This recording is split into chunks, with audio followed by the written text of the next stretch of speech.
Hi guys, this is Aditya. आप सभी का स्वागत है आज के इस वीडियो में। आपके सामने बहुत सारी वर्ब्स दिख रही हैं। इतनी सारी वर्ब्स को देख करके, चाहे वो हेल्पिंग है, ऑक्सिलरी है या फिर मोडल वर्ब है, इसकी ग्रामर में अभी हमें नहीं घुसना है। इतनी सारी वर्ब्स को देख करके हमें घबराना नहीं है, बिल्कुल आसान है, इजी है।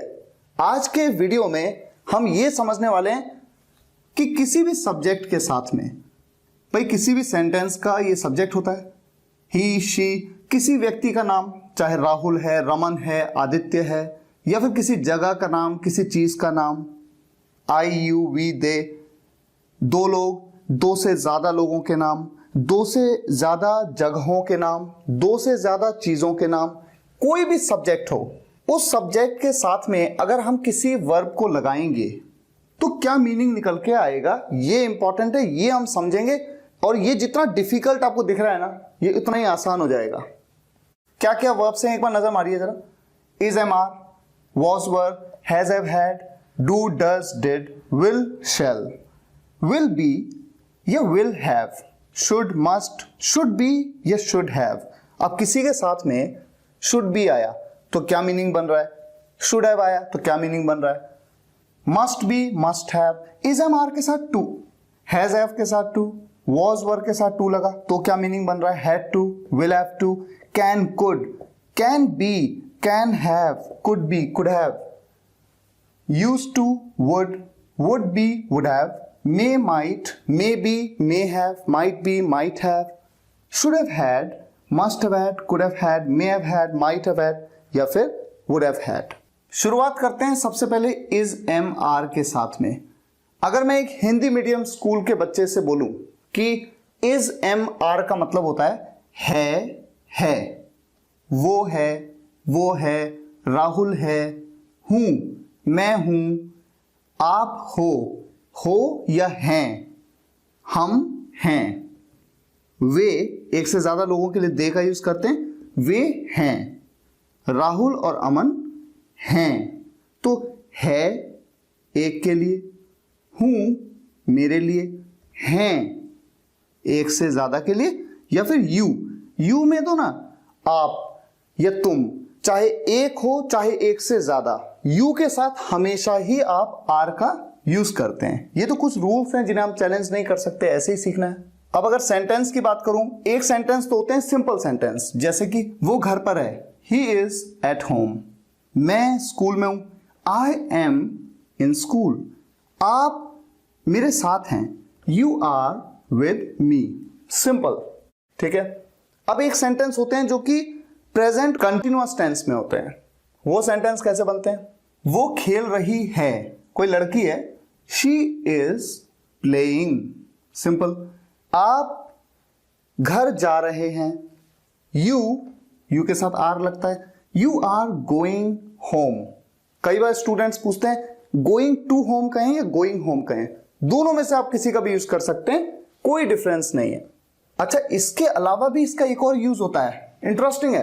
क्या यूज होता है, जब आप इन वर्ब्स के बाद में इन्हें as a helping verb use कर रहे हैं, इनके बाद में आप किसी वर्ब की थर्ड फॉर्म का यूज कर लें तो वो पैसिव वॉइस में हो जाता है वो सेंटेंस, प्रेजेंट इंडेफिनिट के पैसिव में। और सेंटेंस का सेंस क्या बनता है देखिएगा, ही इज सेंट, सेंड मतलब भेजना, उसकी थर्ड फॉर्म लगा दी सेंट। ही सेंट का मतलब है उसे भेजा जाता है, यह पैसिव वॉइस का सेंटेंस है। She is given a book, अगर ये सेंटेंस है, उसे दिया जाता है, गिवन हो गया ना थर्ड फॉर्म, उसे दी जाती है एक किताब। आई एम टोल्ड, टेल मतलब बताना, मुझे बताया जाता है। यू आर सीन, सी मतलब देखना, उसकी थर्ड फॉर्म सीन का यूज किया, क्या मतलब बनेगा, आपको देखा जाता है। वी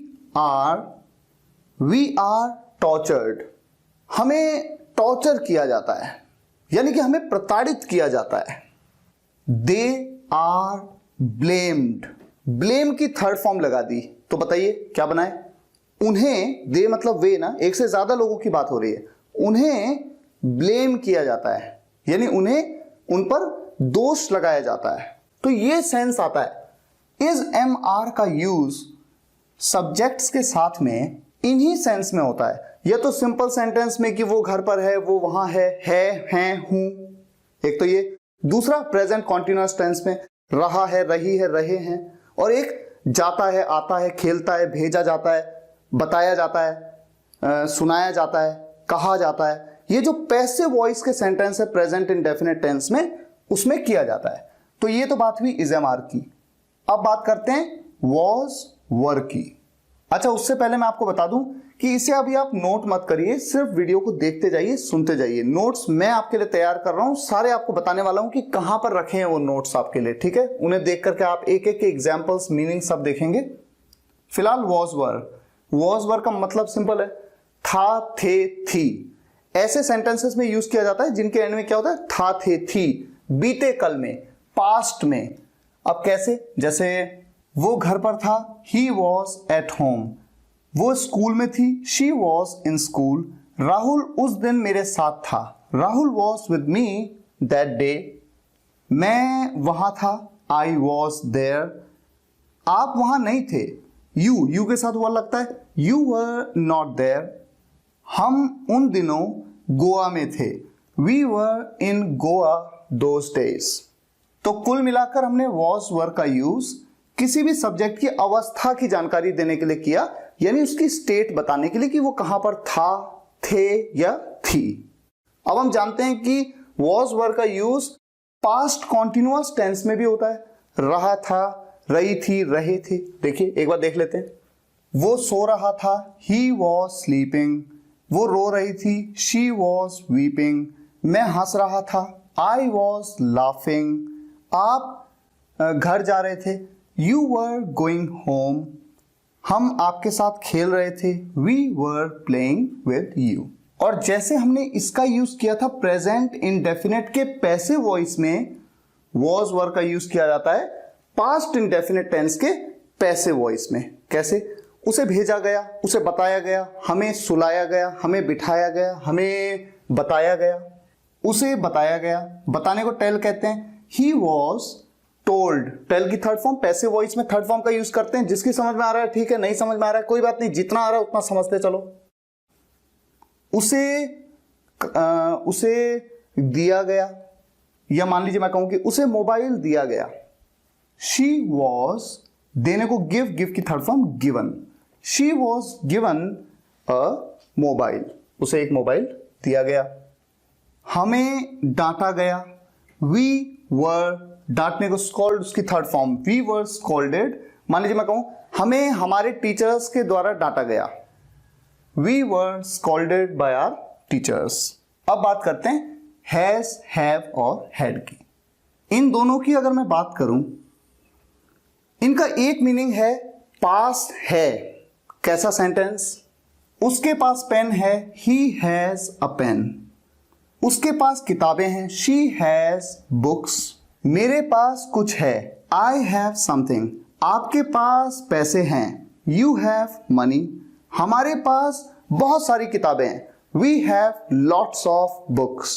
अभी मैं आपको छोटे छोटे सेंटेंस बता रहा हूं क्योंकि आपको सिर्फ समझना है कि सेंस क्या है। तो एक सेंस था पास है का सेंस, और दूसरा सेंस है जहां पर हैज या हैव के बाद किसी वर्ब की थर्ड फॉर्म का यूज किया जाता है। होता है ना ऐसा, वर्ब की थर्ड फॉर्म का यूज ऐसा होता है प्रेजेंट परफेक्ट टेंस में। और सेंस होता है किसी काम को कर चुका है, चुकी है, चुके हैं, लिया है, दिया है, उसने मुझे किताब दी है, वो मुझसे किताब ले चुकी है, उसने मुझे पैसे दे दिए हैं। यानी किसी काम को ना कर चुके हैं। जैसे कि वो स्कूल जा चुका है, he has gone to school. वो वहां रह चुकी है, शी हैज लिव्ड देयर। मैं उस लड़के के साथ खेल चुका हूं, I have played with that boy.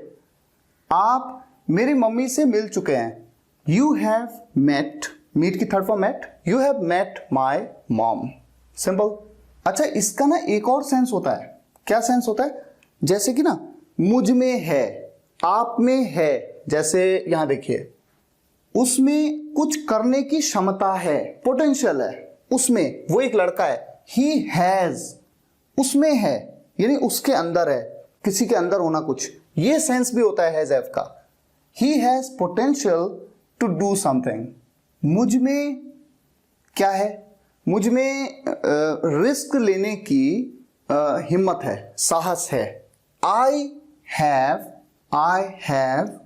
क्या है, साहस है, courage, I have courage to take risk. आपके अंदर यानी आप में ना एक बहादुरों वाला दिल है, brave heart, you have a brave heart.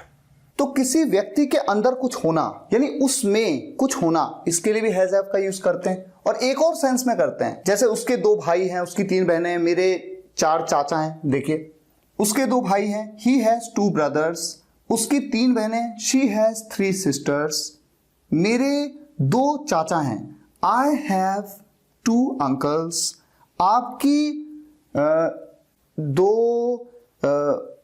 2 दोस्त हैं, यू हैव 2 फ्रेंड्स।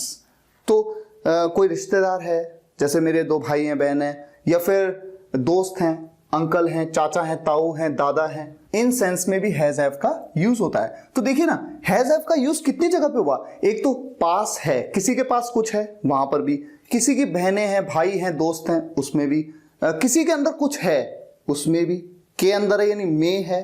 और प्रेजेंट परफेक्ट टेंस में तो हो ही रहा है, किसी काम को कर चुका है कोई व्यक्ति, चुका है, चुकी है, चुके हैं, लिया है, दिया है।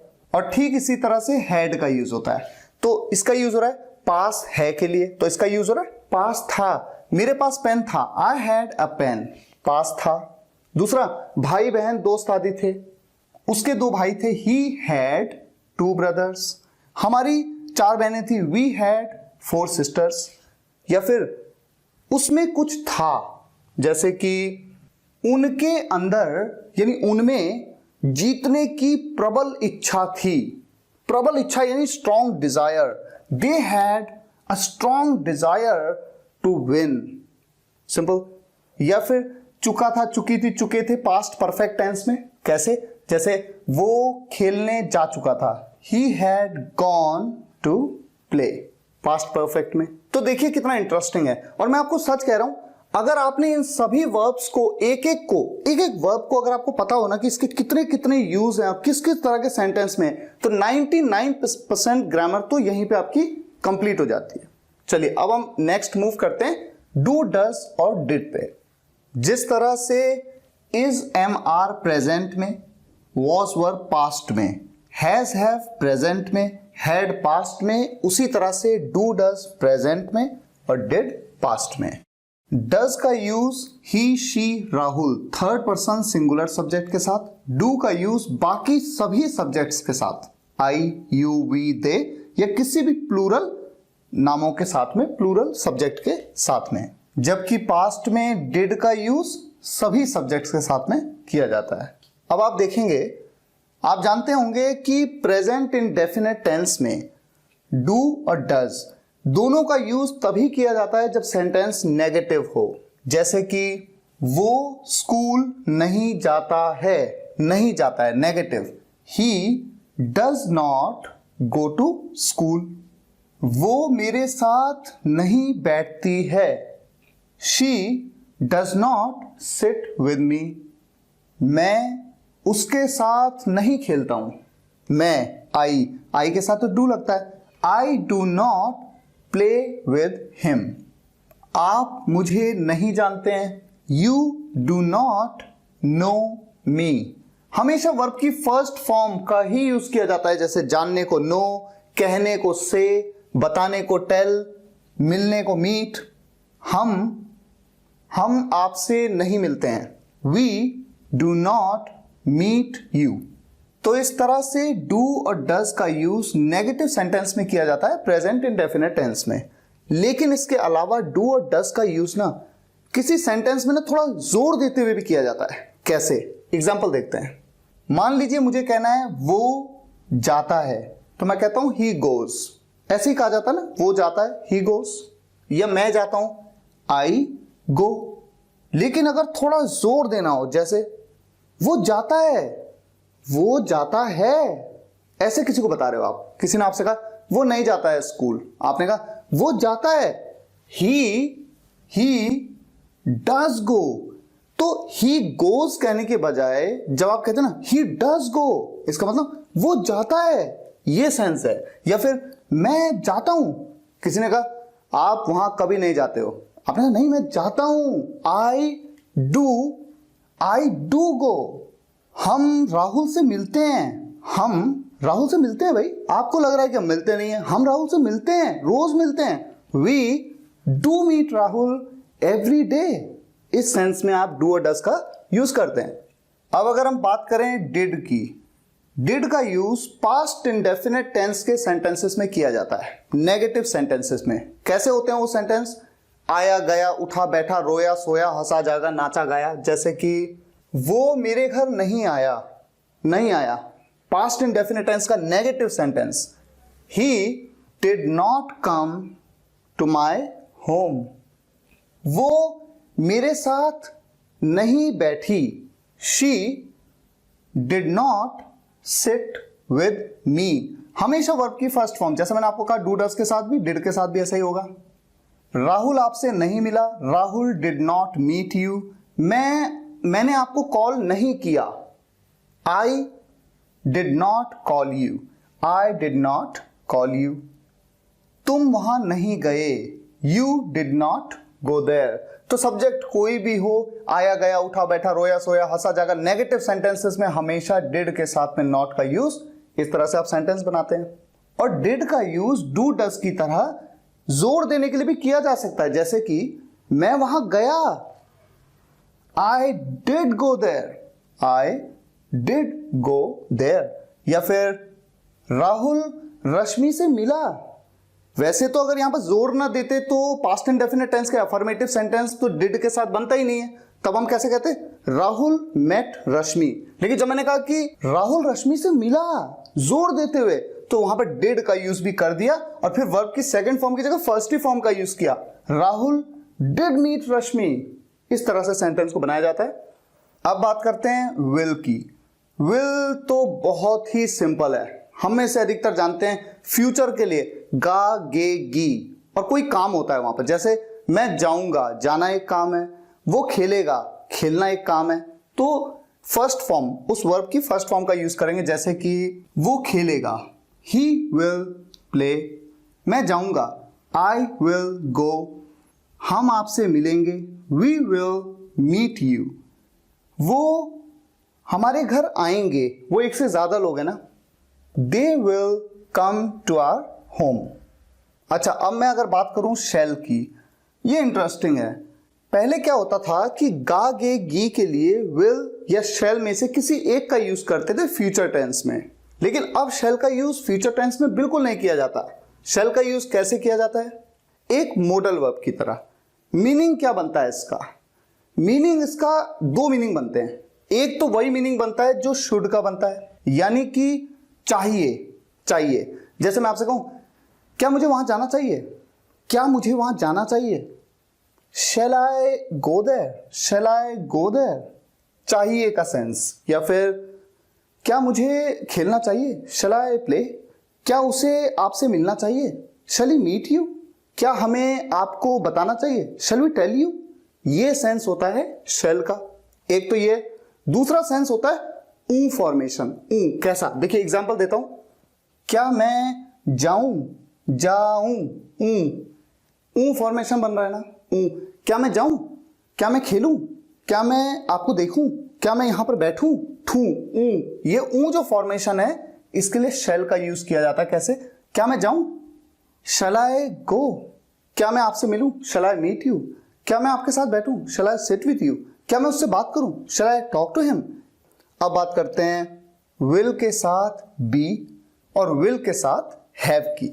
विल बी, आप कहीं पे भी सेंटेंस में देखें विल बी के ना दो सेंस निकलते हैं। क्या है वो दो सेंस? पहला सेंस होगा होगा, बी मतलब होना होता है ना, होगा, होगा। जैसे कि वो घर पर होगा, he will be at home. वो रवीना के साथ होगी, she will be with Raveena. मैं घर पर होऊंगा। जैसे हम किसी को कहते हैं ना कि कल आ जाना मेरे घर पे, डोंट वरी मैं घर पे ही होऊंगा, मैं घर पे होऊंगा। I will B at home. Rahul और अमन आदित्य के साथ होंगे। Rahul and Aman will be with Aditya. Simple. तो आपको क्या ध्यान रखना है, विल बी का एक सेंस क्या है, होगा, होंगे, होगी, ये सेंस आ रहा है। दूसरा सेंस फ्यूचर कंटिन्यूअस टेंस में, जब सब्जेक्ट किसी काम को कर रहा होगा, जैसे वो जा रहा होगा, वो खेल रहा होगा, वो सो रही होगी, वो शाम को खेल रहा होगा। He will be playing in the evening. Play के साथ आपने आईएनजी लगा दिया। जिस भी काम को कर रहा होगा, जब किसी काम को कर रहे होने की बात होती है तो आईएनजी का आप यूज करते हैं ना। मैं कल सुबह अमेरिका जा रहा होऊंगा। I will be going to America tomorrow morning. तो विल बी का मतलब आपने दो सेंस में समझ लिया ना। होगा, वो घर पर होगा, वो घर पर होगी, वो घर पर होंगे, ये सेंस है होगा। और दूसरा रहा होगा, किसी काम को ना सब्जेक्ट कर रहा होगा भविष्य में। विल हैव के भी दो सेंस हैं। पहला सेंस है पास होगा, किसी के पास ना कुछ होगा, जैसे कि मेरे पास कुछ होगा, मेरे पास मोबाइल होगा, उसके पास किताब होगी। देखिए कैसे, अगले साल मेरे पास एक कार होगी। आई मेरे पास होगी ना, सब्जेक्ट हूं मैं। I will have a car next year. दिसंबर तक आपके पास अपना खुद का घर होगा। दिसंबर तक, इस साल दिसंबर तक आपके पास अपना खुद का घर होगा। यू विल हैव, आपके पास होगा, योर ओन हाउस, आपका खुद का घर, your own house by December this year. तो एक सेंस तो विल हैव का ये है, पास होगा। और दूसरा सेंस क्या है, फ्यूचर परफेक्ट टेंस में, जहां पर वर्ब की थर्ड फॉर्म का आप यूज करते हैं। सब्जेक्ट किसी काम को ना कर चुका होगा, किसी काम को कर चुका होगा भविष्य में। एग्जाम्पल क्या हो सकता है, उसे अगले साल, अगले साल, देखिए फ्यूचर की बात होगी, इसे हमेशा ध्यान रखना है क्योंकि ये फ्यूचर टेंस में हम बात कर रहे हैं। तो फ्यूचर में जो अभी नहीं आया है, उसे अगले साल जॉब मिल चुकी होगी। ही विल हैव, मिल चुकी होगी यानी वो पा चुका होगा job. He will have got a job next year. मिलने को गेट कहते हैं ना, गेट, गेट की third form got. He will have got a job next year. आप 2022 तक भारत के प्रधानमंत्री बन चुके होंगे। बनने को क्या बोलते हैं, बिकम। बिकम की थर्ड फॉर्म भी क्या होती है, become. You will have become the Prime Minister of India by 2022, by 2022, 2022 तक। धीरे धीरे ही सही, लेकिन ये सब समझ में आ रहा है ना आपको, ये सब आएगा, सब आसान है, ठीक है। चलिए अब नेक्स्ट मूव करते हैं शुड पे। हम में से कौन नहीं जानता कि शुड का यूज चाहिए के सेंस के लिए किया जाता है, जैसे कि उसे जाना चाहिए, ही शुड गो। मुझे खेलना चाहिए, आई शुड प्ले। हमें लड़ना नहीं चाहिए, we should not fight. Simple है। लेकिन मस्ट का यूज तब किया जाता है जब हम ना जोर देते हैं, जरूर चाहिए। ये तो है चाहिए, यह है जरूर चाहिए। जैसे उसे जरूर जाना चाहिए, ही मस्ट गो। अब किसी व्यक्ति के पापा जी हॉस्पिटल में एडमिट हैं, तो क्या उसे जाना नहीं चाहिए, ये तो मस्ट है ना। He must go to hospital. हमें अपने देश को सक्षम बनाना चाहिए, जरूर बनाना चाहिए। We must empower our nation. हमें गरीबों की मदद जरूर करनी चाहिए। कैसे बनेगा, we must help the poor. जब आप कहते हैं ना द पुअर का मतलब जितने भी गरीब हैं सबकी बात हो गई। यहां पर ये नहीं कि गरीबों बोला तो पुअर्स लगा देंगे, नहीं, द पुअर बस। उन्हें वहां जरूर जाना चाहिए, दे मस्ट गो देयर।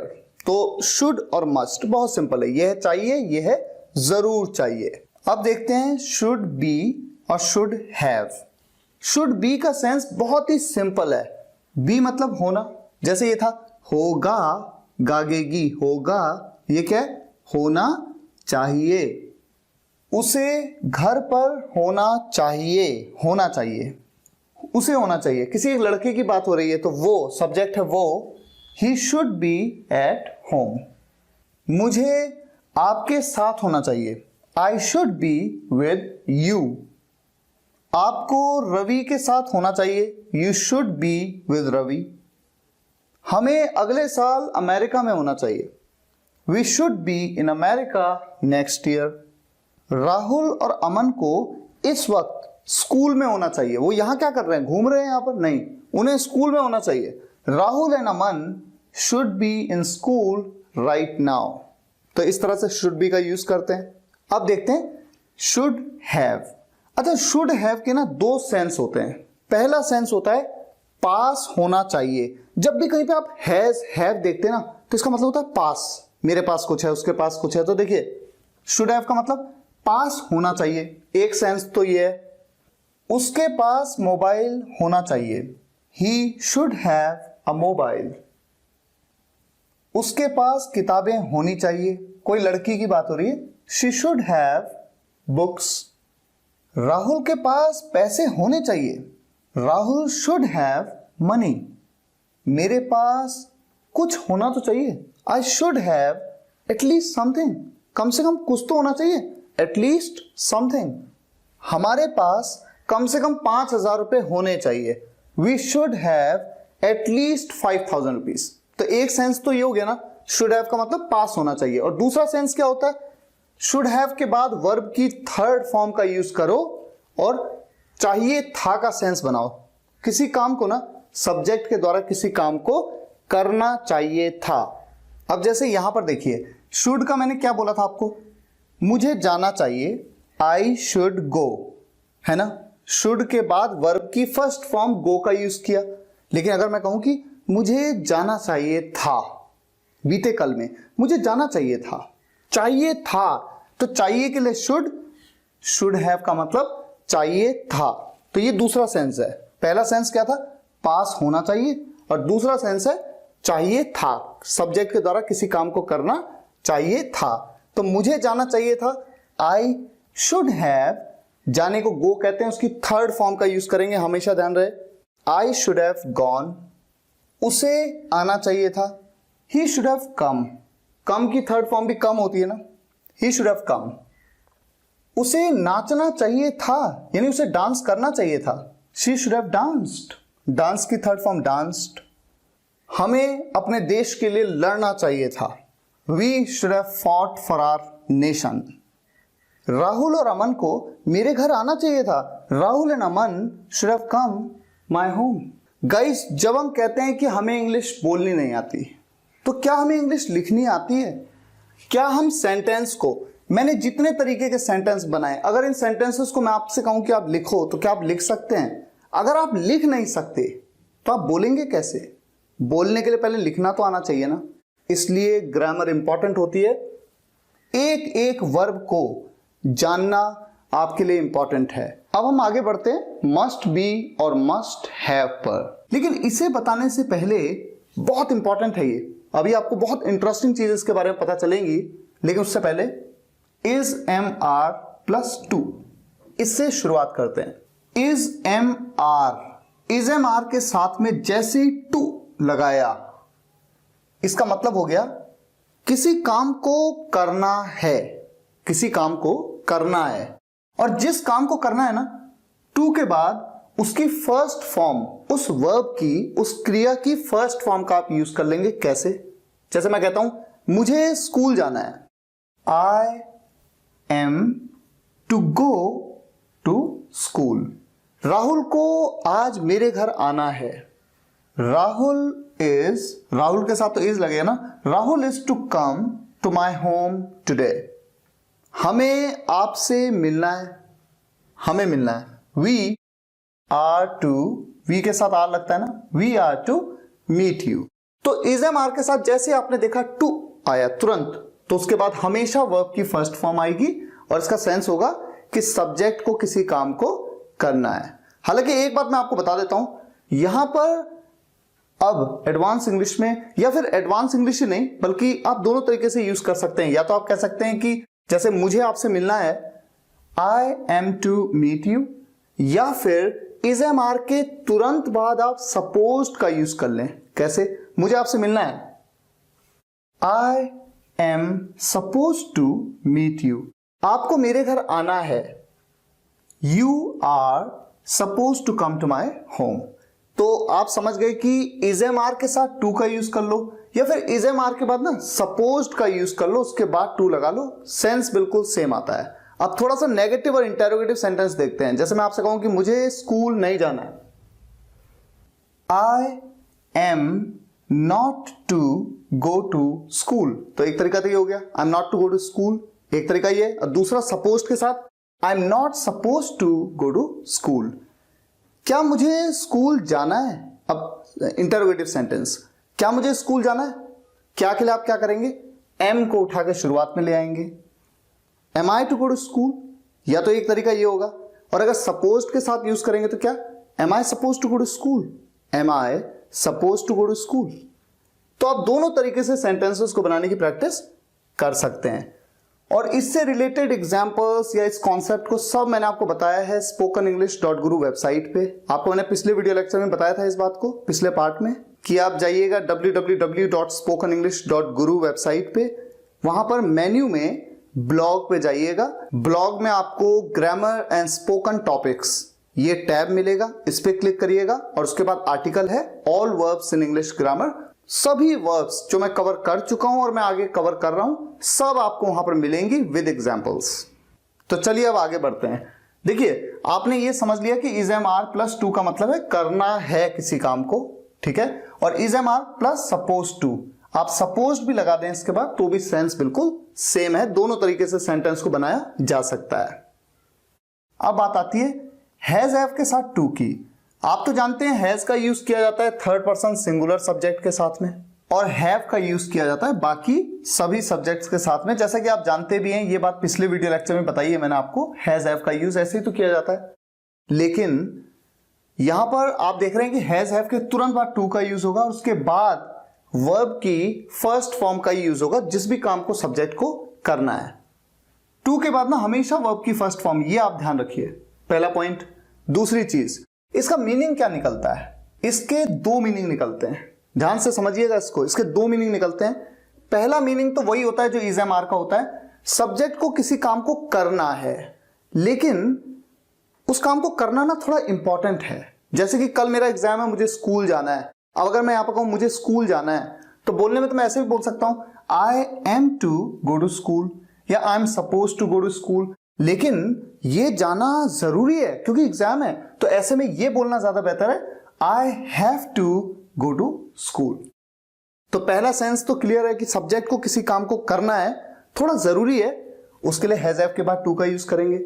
और दूसरा सेंस होता है किसी काम को ना करना पड़ता है, करना पड़ता है, मुझे वहां जाना पड़ता है, उसे मेरे घर आना पड़ता है। एग्जाम्पल देखिए, मुझे उसे रोज कॉल करना पड़ता है, मुझे करना पड़ता है ना, सब्जेक्ट हूं मैं, I have to call him every day, मुझे उसे रोज कॉल करना पड़ता है, I have to call him every day. उसे रोज स्कूल जाना पड़ता है। मान लीजिए कोई लड़की है, she has to go to school every day. तो किसी भी सब्जेक्ट को जब कोई काम करना पड़ता है, उसके लिए आप हैज या हैव के साथ में टू का यूज करते हैं, इस फॉर्मेशन का यूज करते हैं। तो दो सेंस क्लियर है, एक तो किसी काम को करना है, बिल्कुल वैसे ही सेंटेंस जैसे यहां पर यूज किए, बस फर्क इतना है कि जब आप उन सेंटेंसेस को बोलोगे ना, तो थोड़ा सा आपके मन में ना एक इंपॉर्टेंस देने वाली बात होगी कि हाँ ये काम करना ना थोड़ा जरूरी है। और दूसरा सेंस, किसी काम को करना पड़ता है।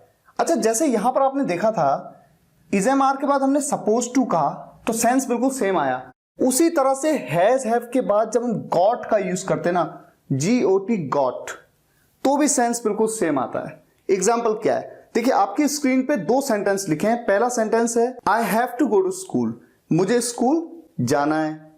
अब इसी सेंटेंस को ना मैं ऐसे भी कह सकता हूं I have got to go to school, यानी हैव के तुरंत बाद गॉट का यूज कर दिया, कोई फर्क नहीं पड़ेगा, बिल्कुल सेम मीनिंग है। I have to go to school बोलूं चाहे I have got to go to school बोलूं, कोई फर्क नहीं है।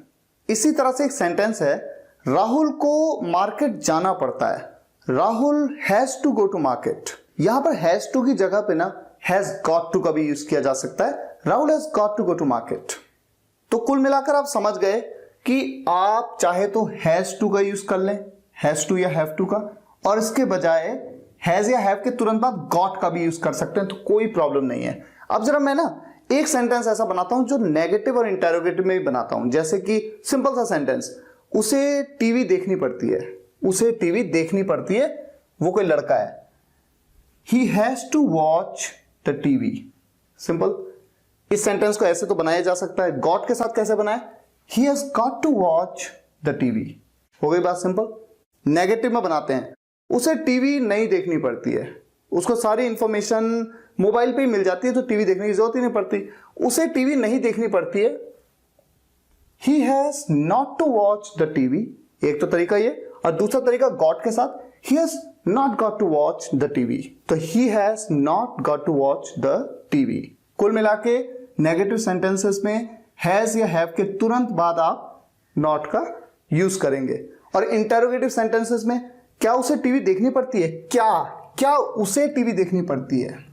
हैज ही, पहले हैज आएगा ना, has he to watch, has he to watch the TV. और ये दूसरा तरीका, has he got to watch the TV, has he got to watch the TV. हालांकि सिंपल है, लेकिन फिर भी मैंने आपको एग्जांपल्स दिए समझाने के लिए, तो आप कुल मिला के इन दोनों को कवर कर चुके हैं। अब हम बढ़ते हैं इन दोनों पे। पहला है वॉज वर्ब के साथ टू, दूसरा है हैड के साथ टू। ये तो बिल्कुल वैसा ही है जैसा ये है, फर्क इतना है, ये है हूं प्रेजेंट में किसी काम को करना है, और यहां पर किसी काम को करना था। इसके दो मीनिंग थे, किसी काम को करना है जरूरी है, और किसी काम को करना पड़ता है। इसका मीनिंग क्या है, इसके तीन मीनिंग है, ये बहुत इंपॉर्टेंट है। किसी काम को करना था जरूरी है, जैसे ये था ना, किसी काम को करना है जरूरी है, किसी काम को करना था जरूरी है। दूसरा, किसी काम को करना पड़ता था, जैसे ये था ना, किसी काम को करना पड़ता है, यह किसी काम को करना पड़ता था। लेकिन इसका एक और मीनिंग है, किसी काम को करना पड़ा।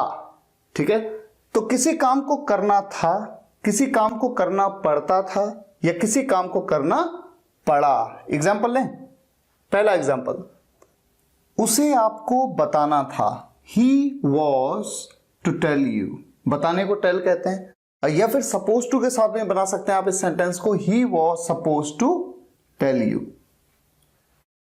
मुझे आज शाम को फुटबॉल खेलना था, I was to play football today in the evening, या फिर I was suppose to play football in the evening. आपको मीटिंग के लिए जाना था, you were to go for a meet या मीटिंग, मीट या मीटिंग, दोनों में से किसी का भी यूज कर सकते हैं, दोनों तरीके से बोला जाता है। और सपोज टू के साथ कैसे कहेंगे, you were suppose to go for a meet या फॉर अ मीटिंग। ठीक है, तो ये सिंपल इसकी तरह ही है, सपोज टू का भी यूज कर सकते हैं और सपोज का यूज नहीं भी कर सकते। हैड टू की बात करें, मैंने बताया तीन सेंस के, करना पड़ता था, करना था, या फिर करना पड़ा। तो करना था थोड़ा जरूरी है, तो वो तो बिल्कुल वैसे ही है जैसे यहां पर था कि मुझे जाना था, थोड़ा अर्जेंट है, थोड़ा इंपॉर्टेंट है, आई हैड टू गो। आपको आना था, यू हैड टू कम। उसे खेलना था, ही हैड टू प्ले। हमें सोचना था, वी हैड टू थिंक। हमें सोचना पड़ता था, इसके लिए भी आप कैसे बनाएंगे, वी हैड टू थिंक। और हमें सोचना पड़ा, इसके लिए भी आप ऐसे ही कहेंगे, वी हैड टू थिंक। तो इंग्लिश कितनी इंटरेस्टिंग लैंग्वेज है कि एक ही सेंटेंस है, वी हैड टू थिंक, और इस सेंटेंस को तीन अलग अलग सेंस के लिए बोलना पड़ सकता है। पहला सेंस है हमें सोचना था, दूसरा सेंस है हमें सोचना पड़ता था, और तीसरा सेंस है हमें सोचना पड़ा। आप देख सकते हैं कितना इंपॉर्टेंट है। जैसा हमने देखा, किसी काम को करना है, किसी काम को करना है जरूरी है, या फिर किसी काम को करना पड़ता है। किसी काम को करना था, किसी काम को करना था, जरूरी था उसको करना, या फिर किसी काम को करना पड़ता था, या किसी काम को करना पड़ा। अब ये है किसी काम को करना पड़ेगा या किसी काम को करना होगा, विल हैव टू। जैसे कि एग्जाम्पल, मुझे आपसे मिलना पड़ेगा। I will have to meet you. हमें आपके घर आना पड़ेगा। Will have to come to your home. उन्हें आपसे बात करनी पड़ेगी। बात करने को talk. They'll have to talk to you. उसे मेरे साथ बैठना पड़ेगा। कोई लड़का है, he'll have to sit with me. Simple है। और नेगेटिव होता तो will के बाद not का यूज यहां पर कर दो। will have के बीच में not का यूज। उसे वहां नहीं जाना पड़ेगा। He'll not have to go there. He will not have to go there. तो उसे वहां नहीं जाना पड़ेगा या उसे वहां नहीं जाना होगा, बात तो एक ही है ना, सेंस बिल्कुल सेम है। मुझे नहीं आना पड़ेगा यानी मुझे नहीं आना होगा। उसे स्कूल नहीं जाना होगा यानी उसे स्कूल नहीं जाना पड़ेगा, तो बात एक ही है। अच्छा, जैसे ये है किसी काम को करना होगा या किसी काम को करना पड़ेगा, उसी तरह से एक और होता है किसी काम को करना होता या किसी काम को करना पड़ता। एग्जाम्पल लेते हैं, जैसे कि उसे आज आपसे मिलना पड़ता। कोई लड़का है, ही वुड हैव टू, उसके बाद हमेशा टू के बाद, जैसा मैंने कहा आपसे, हमेशा वर्ब की फर्स्ट फॉर्म मिलना को मीट कहते हैं। He would have to meet you. आपको उसके घर जाना पड़ता। You would have to go to his home. आपको उसके घर जाना पड़ता या फिर आपको उसके घर जाना होता, बात तो एक ही है ना। तो जैसे आपको किसी काम को करना होगा या करना पड़ेगा, उसी तरह से करना होता या करना पड़ता, दोनों का सेंस बिल्कुल सेम है। दोनों के लिए क्या यूज करते हैं आप? Would have to. उन्हें कल दिल्ली जाना पड़ता। उन्हें, वो एक से ज्यादा है। They would have to go to Delhi yesterday. अच्छा, वो हमारा प्लेसमेंट हो गया, वरना हमें अपने करियर के बारे में सोचना पड़ता। अच्छा, वो हमारा प्लेसमेंट हो गया, luckily we got the placement. अच्छा, वो हमारा प्लेसमेंट हो गया यानी कि किस्मत से हमारा प्लेसमेंट हो गया। अदरवाइज, वरना हमें अपने करियर के बारे में सोचना पड़ता। We would have to think about our career. तो इस तरह से आप वुड हैव टू का यूज करते हैं, ठीक है। अब हम बात करते हैं मस्ट बी और मस्ट हैव की। ये बहुत ही खास है, बहुत ही इंपॉर्टेंट है, ठीक है। ध्यान से सुनिएगा, मैं एक एक बात आपको बताऊंगा। सबसे पहले मस्ट बी की बात करते हैं। अच्छा, आप तो जानते हैं ना, मस्ट का मतलब जरूर चाहिए। जैसे मैंने आपको यहां पर बताया था, शुड मतलब चाहिए, मस्ट मतलब जरूर चाहिए। और फिर मैंने आपको क्या बोला था? शुड बी का मतलब होता है होना चाहिए। होना चाहिए, बी मतलब होना, होना चाहिए।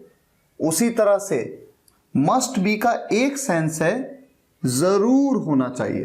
पहला सेंस, तीन सेंसेस के पहला सेंस है जरूर होना चाहिए। जैसे कि उसे घर पर जरूर होना चाहिए, ही मस्ट बी एट होम। उसे स्कूल में जरूर होना चाहिए। कोई लड़की है, she must be in school right now. उसे इस वक्त स्कूल में जरूर होना चाहिए। मुझे आपके साथ जरूर होना चाहिए, I must be with you. हमें वहां जरूर होना चाहिए, वी मस्ट बी देयर। ये तो हो गया जरूर होना चाहिए, पहला सेंस। अब दूसरा सेंस क्या है वो ध्यान से समझिएगा। आप जानते हैं कि विल बी में मैंने आपको बताया था, विल बी का मतलब क्या हुआ? होगा। गागेगी के लिए विल का यूज करते हैं। होना चाहिए, होगा। जैसे ये है होगा, ये है जरूर होगा। तो देखिए, पहला सेंस क्या था? जरूर होना चाहिए। दूसरा सेंस जरूर होगा। एग्जाम्पल देखिए क्या हो सकता है। राहुल घर पर होगा। राहुल घर पर होगा, ये तो सिंपल है, Rahul will be at home. लेकिन जब मैं कहता हूं राहुल घर पर जरूर होगा, जरूर होगा के केस में Rahul must be at home, वो हॉस्पिटल में जरूर होगी, she must be in hospital. मैं वहां जरूर होऊंगा, आई मस्ट बी देयर।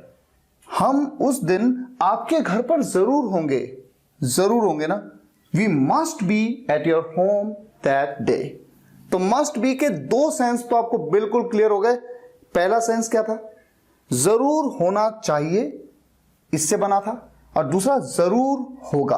अब इसका तीसरा सेंस बहुत ही इंपॉर्टेंट सेंस है। वो किससे बनता है? जैसे पहला सेंस बना शुड बी से, दूसरा सेंस बना विल बी से, तीसरा सेंस बनता है वुड बी से। क्या सेंस होता है? जरूर करता होगा।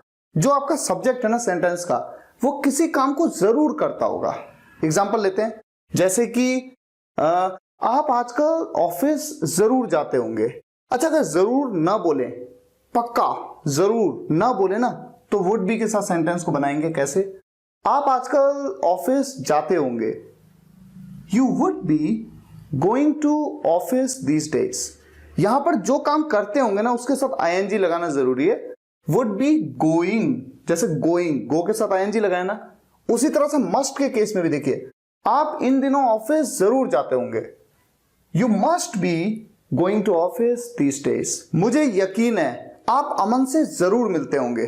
आई एम श्योर, मुझे यकीन है, I am sure you must be meeting Aman. और एक बात का ध्यान रखना है, जो भी काम सब्जेक्ट करता होगा ना, उसके साथ आईएनजी जरूर लगाना है। मीटिंग, मीट के साथ आईएनजी लगाया ना। I am sure you must be meeting अमन।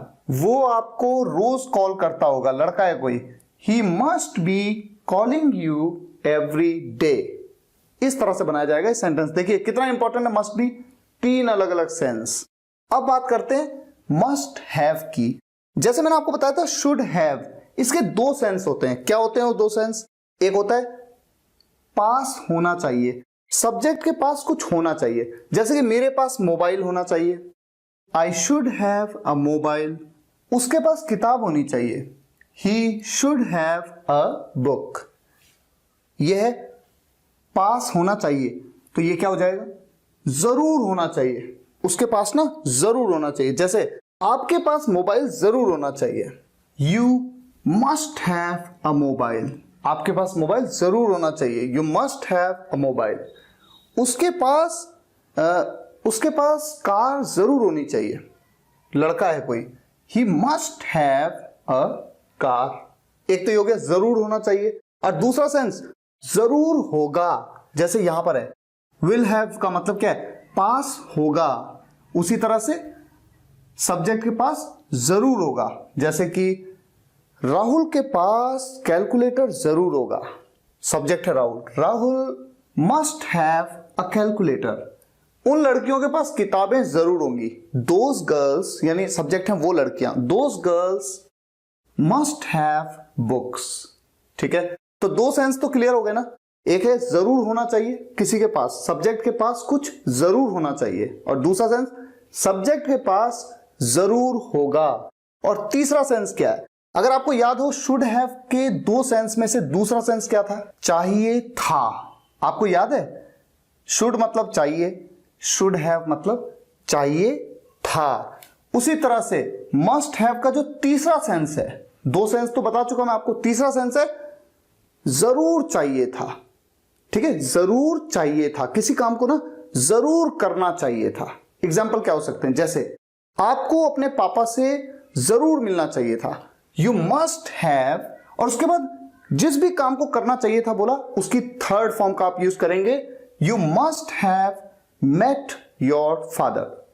हमें आपके घर जरूर आना चाहिए था, वी हमें आना चाहिए था, we must have come your home. Must have come की थर्ड फॉर्म भी कम होती है ना, कम, केम, कम, तो we must have come your home. आज आप समझ पाए मस्ट बी का यूज 3 अलग अलग सेंस में किया जाता है, और मस्ट हैव का यूज भी 3 अलग अलग सेंस में किया जाता है। अब बात करते हैं कैन की। कैन का यूज 2 सेंस में किया जाता है। पहला सेंस होता है सकता है, सकता है, एबिलिटी की बात होती है, समर्थता की बात होती है। आप सक्षम हैं उस काम को करने के या नहीं है। मैं आपसे कहूं कि 1 ईंट अपने हाथ पे उठा लो, आप उठा लोगे? आप कहोगे हाँ मैं उठा सकता हूं। लेकिन अगर मैं आपसे कहूं कि 1000 ईंट उठा लो, तो आप कह सकते हैं कि मैं नहीं उठा सकता, मैं नहीं उठा सकता, यानी मैं एबल नहीं हूं, मैं समर्थ नहीं हूं इतनी सारी ईंटों को उठाने के। तो कैन का यूज हमेशा एबिलिटी के लिए होता है, समर्थता के लिए सकता है। एग्जाम्पल क्या हो सकता है? वो पर्वत पर चढ़ सकता है, ही कैन, चढ़ने को क्लाइंब कहते हैं, क्लाइंब द माउंटेन। मैं एग्जाम आसानी से पास कर सकता हूं, यानी मुझ में वो काबिलियत है। I can pass the exam easily, बहुत इजी होता है ना, कैन तो कुछ डिफिकल्ट है ही नहीं। जैसे कि आप मैच जीत सकते हैं, you can win the match. मैं कंटिन्यूअसली 5 किलोमीटर दौड़ सकता हूं, I can run continuously for 5 kilometres. ठीक है, सिंपल, कैन का ये सिंपल सा यूज है। और दूसरा यूज होता है किसी से कोई परमिशन मांगना या परमिशन देना, अनुमति लेना या अनुमति देना। जैसे कि आपको कॉल करता हूं और मैं कहता हूं कैन आई टॉक टू विभाति, क्या मैं विभाति से बात कर सकता हूं?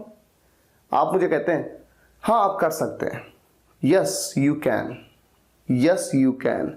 मैंने आपसे पूछा can I talk to Vibhati, can I talk to Vibhati. मैंने आपसे पूछा, परमिशन मांगी और आपने परमिशन दे दी, यस यू कैन। मैं आपसे पूछता हूं can I meet you tomorrow, क्या मैं आपसे कल मिल सकता हूं? और आप कहते हैं नो यू कांट, नहीं आप नहीं मिल सकते। तो अनुमति देना न देना, अनुमति लेना न लेना, जिसके लिए आप कुड का भी यूज करते हैं, आपने देखा होगा। कैन आई टॉक टू विभाति की जगह कुड आई टॉक टू विभाति भी कहा जाता है, या फिर मे आई टॉक टू विभाति भी कहा जाता है। कैन, कुड, मे सभी का यूज करते हैं।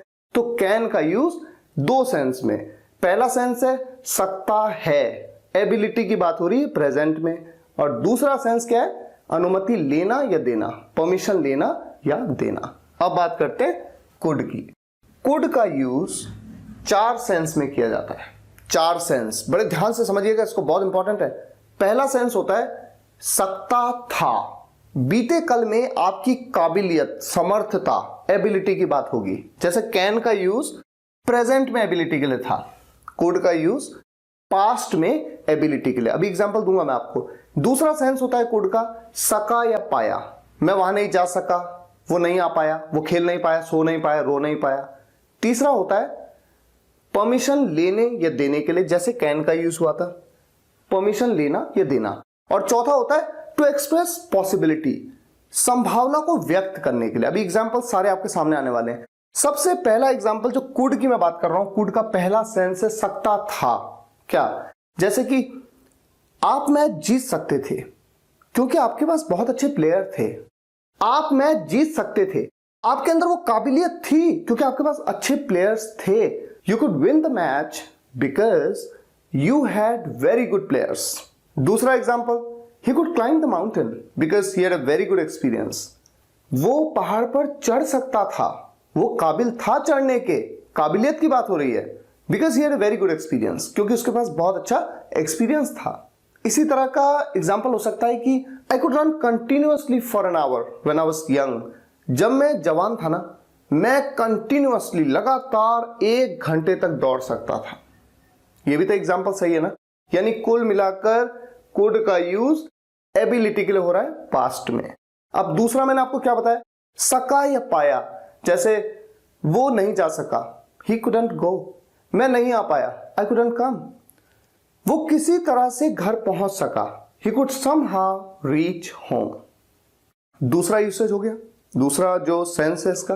तीसरा, परमिशन लेने या देने के लिए, जैसे मैंने कैन के केस में आपसे कहा था कि can I talk to Vibhati, उसी तरह से could I talk to Vibhati, could I sit with you, क्या मैं आपके साथ बैठ सकता हूं, कुड आई गो देयर, क्या मैं वहां जा सकता हूं, कुड आई मीट यू, क्या मैं आपसे मिल सकता हूं। और हमेशा ध्यान रखें, परमिशन लेने या देने के लिए ना, जैसे मैंने आपको बताया कैन, मे, कुड, तीनों में से किसी का भी यूज किया जा सकता है।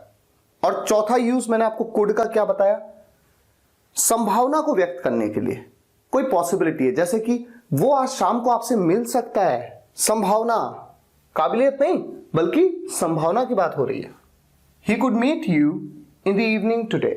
सिंपल, आपके पापा आपको किसी भी समय कॉल कर सकते हैं। कौन कर सकते हैं? आपके पापा। Your father could call you any time। Simple है। और पॉसिबिलिटी को एक्सप्रेस करने के लिए, संभावना को बताने के लिए ना, कुड, मे और माइट तीनों का यूज किया जाता है। अभी मे और माइट में ये बात मैं आपको बताने वाला हूं। ये तो हो गया। अब ये इंपॉर्टेंट है, कैन बी। कैन बी का यूज केवल एक सेंस में किया जाता है, किसी के द्वारा कुछ किया जा सकता है, किसी के द्वारा किसी काम को किया जा सकता है। ये जो होता है ना, ये कैन का पैसिव वॉइस होता है। अगर आपको पैसिव वॉइस के बारे में नहीं पता कोई बात नहीं, उसे छोड़ दीजिए फिलहाल के लिए।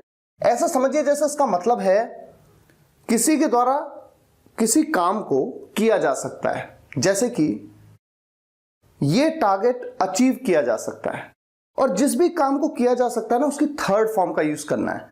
ये काम, ये टारगेट अचीव किया जा सकता है। This target can be achieved. Achieve की थर्ड फॉर्म, हमेशा उसकी थर्ड फॉर्म जिसे किया जा सकता है, ठीक है। This target can be achieved, किसके द्वारा अचीव किया जा सकता है ये नहीं बताया। हाँ, अगर मैं कहूं ये टारगेट आपके द्वारा अचीव किया जा सकता है, this target can be achieved by you, this dance can be performed by you.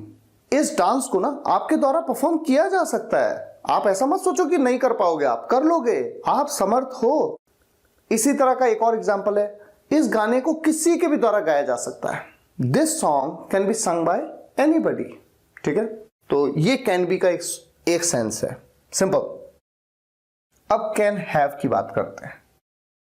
Can have का एक सेंस होता है पास हो सकता है, किसी के पास कुछ हो सकता है। जैसे कि आपके पास अगले साल एक कार हो सकती है। यू कैन हैव, यू आपके पास हो सकती है ना, you can have a car next year. आपके पास एक अच्छी बॉडी हो सकती है अगर आप रोज जिम जाएं तो। You can have a good personality या a good body if you go to gym every day। आपके पास एक अच्छी बॉडी हो सकती है, पर्सनालिटी हो सकती है अगर आप रोज जिम जाओ तो। उसके पास जल्द ही एक अच्छी जॉब हो सकती है। उसके पास ही, वो लड़का, वो कोई एक लड़का है जो सब्जेक्ट है, he can have a good job soon. तो बहुत सिंपल है। कैन बी का यूज एक सेंस में हुआ, किसी काम को किया जा सकता है। कैन हैव का यूज, किसी के पास कुछ हो सकता है। अब हम बात करते हैं कुड बी की। कुड बी का यूज तीन अलग अलग सेंस में किया जाता है। अगर मैं पहले सेंस किया जा सका की बात करूं, इस इशू को किसी तरह से रिजॉल्व किया जा सका, this issue could be resolved somehow. या फिर उसे अमेरिका नहीं भेजा जा सका, उसे, he could not be, negative है, could not be sent to America, he could not be sent to America. उन बच्चों को बचाया नहीं जा सका। सब्जेक्ट कौन है? वो बच्चे, एक से ज्यादा है, दूर है, वो बच्चे, तो क्या कहेंगे? Those children. Those children could not B, बचाने को सेव की third form, could not B save. दूसरा है किया जा सकता था। अब इसके कुछ एग्जांपल्स, जैसे कि this question could be solved, ये क्वेश्चन सॉल्व किया जा सकता था। या फिर एक एग्जांपल हो सकता है we could be given the books, हमें किताबें दी जा सकती थी। इस तरह के तो कई एग्जांपल्स हो सकते हैं। हमें सताया जा सकता था, वी कुड बी टॉर्चर्ड। उन्हें पूछा जा सकता था, दे कुड बी आस्क्ड। कई सारे। अच्छा, अब हम बात करें इसके तीसरे सेंस की, हो सकता था। हो सकता था क्या सेंस निकलेगा? जैसे कि he could be anywhere at all, वो कहीं भी हो सकता था। ही कुड बी हो सकता था एनीवेयर एट ऑल, ठीक है। ये मोबाइल टूटा हुआ हो सकता था, this mobile could be broken. Rahul छुपा हुआ हो सकता था, Rahul could be hidden. Simple. तो तीन सेंस आपने देखे कुड बी के। किसी काम को किया जा सका, दूसरा सेंस किसी काम को किया जा सकता था, और तीसरा सेंस हो सकता था। अब हम बात करेंगे कुड हैव की। कुड हैव, इसका मतलब आप समझिए सकता था, सकता था। बिल्कुल वैसे ही जैसे कुड का भी एक सेंस क्या था, अगर आपको ध्यान हो, अलग अलग सेंस थे ना कुड के, उनमें से एक सेंस क्या था? सकता था। लेकिन फर्क है, क्या फर्क है? कुड का यूज जब सकता था के सेंस के लिए किया जाता है तो वहां पर समर्थता यानी एबिलिटी की बात होती है। ये बात मैंने बताई थी आपको।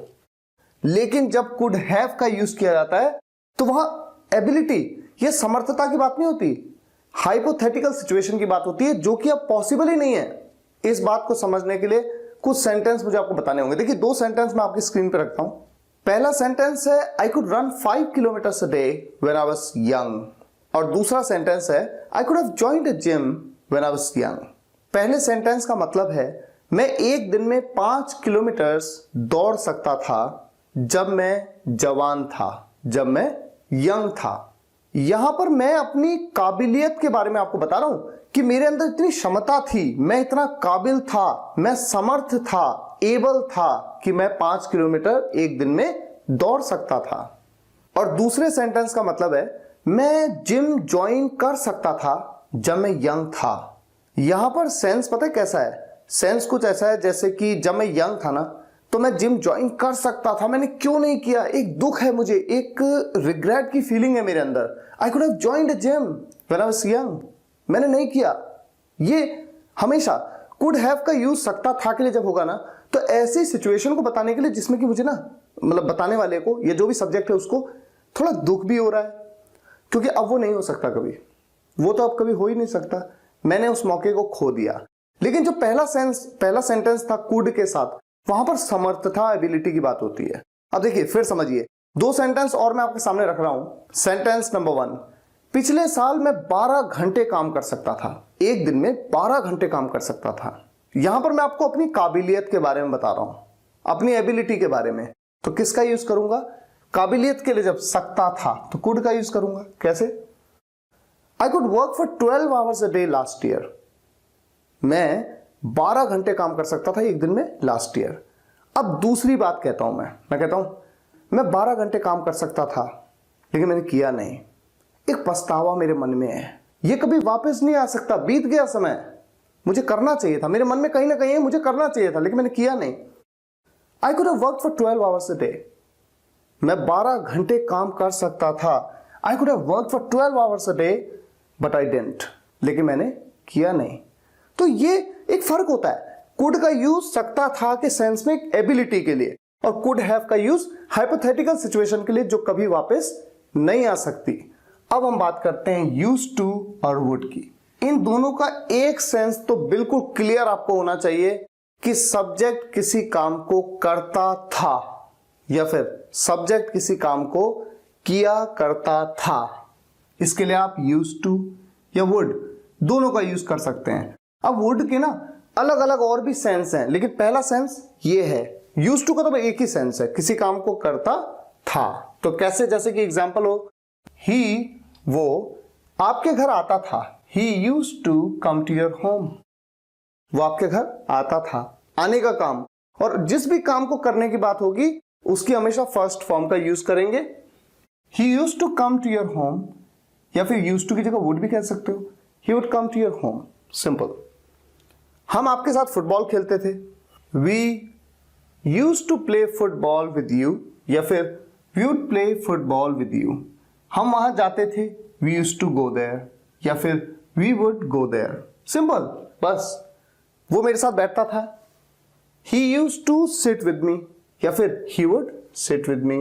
हम एक साथ खेलते थे, we use to play together, या फिर वी वुड प्ले टुगेदर। अच्छा, इसके अलावा वुड का यूज 2 और सेंस में किया जाता है। पहला सेंस तो क्लियर है, सब्जेक्ट किसी काम को करता था।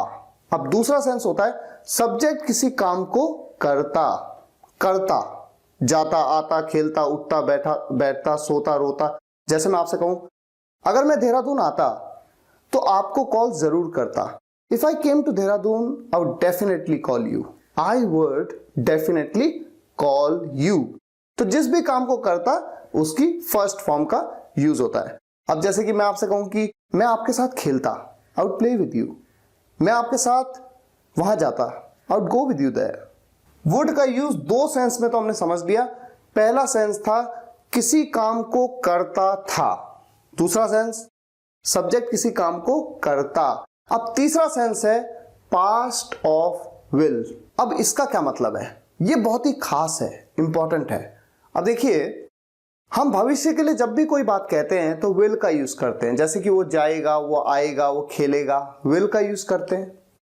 लेकिन अगर कोई बात बीते हुए कल में कही गई हो भविष्य के लिए तो विल का नहीं, वुड का यूज किया जाता है। एग्जाम्पल क्या है, देखिए एग्जाम्पल है, जैसे कि मैं आपसे कहूं मैं जानता हूं कि आप आओगे, मैं जानता हूं, आई नो, मैं जानता हूं प्रेजेंट में, दैट कि आप आओगे, यू विल कम, सिंपल, आप आओगे क्योंकि भविष्य में आओगे, ठीक है।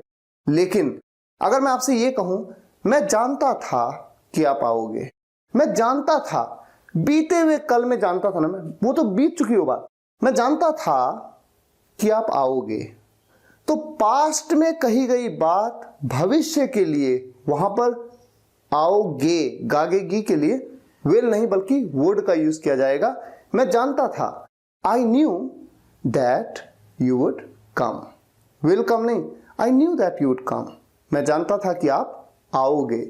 इस तरह के कई एग्जाम्पल्स हो सकते हैं, जैसे कि उसने मुझे पहले ही इंफॉर्म किया था, अब बीते हुए कल में इंफॉर्म किया था उसने मुझे भविष्य के प्रति कोई बात, that she would not join the party tonight, वो आज रात पार्टी ज्वाइन नहीं करेगी।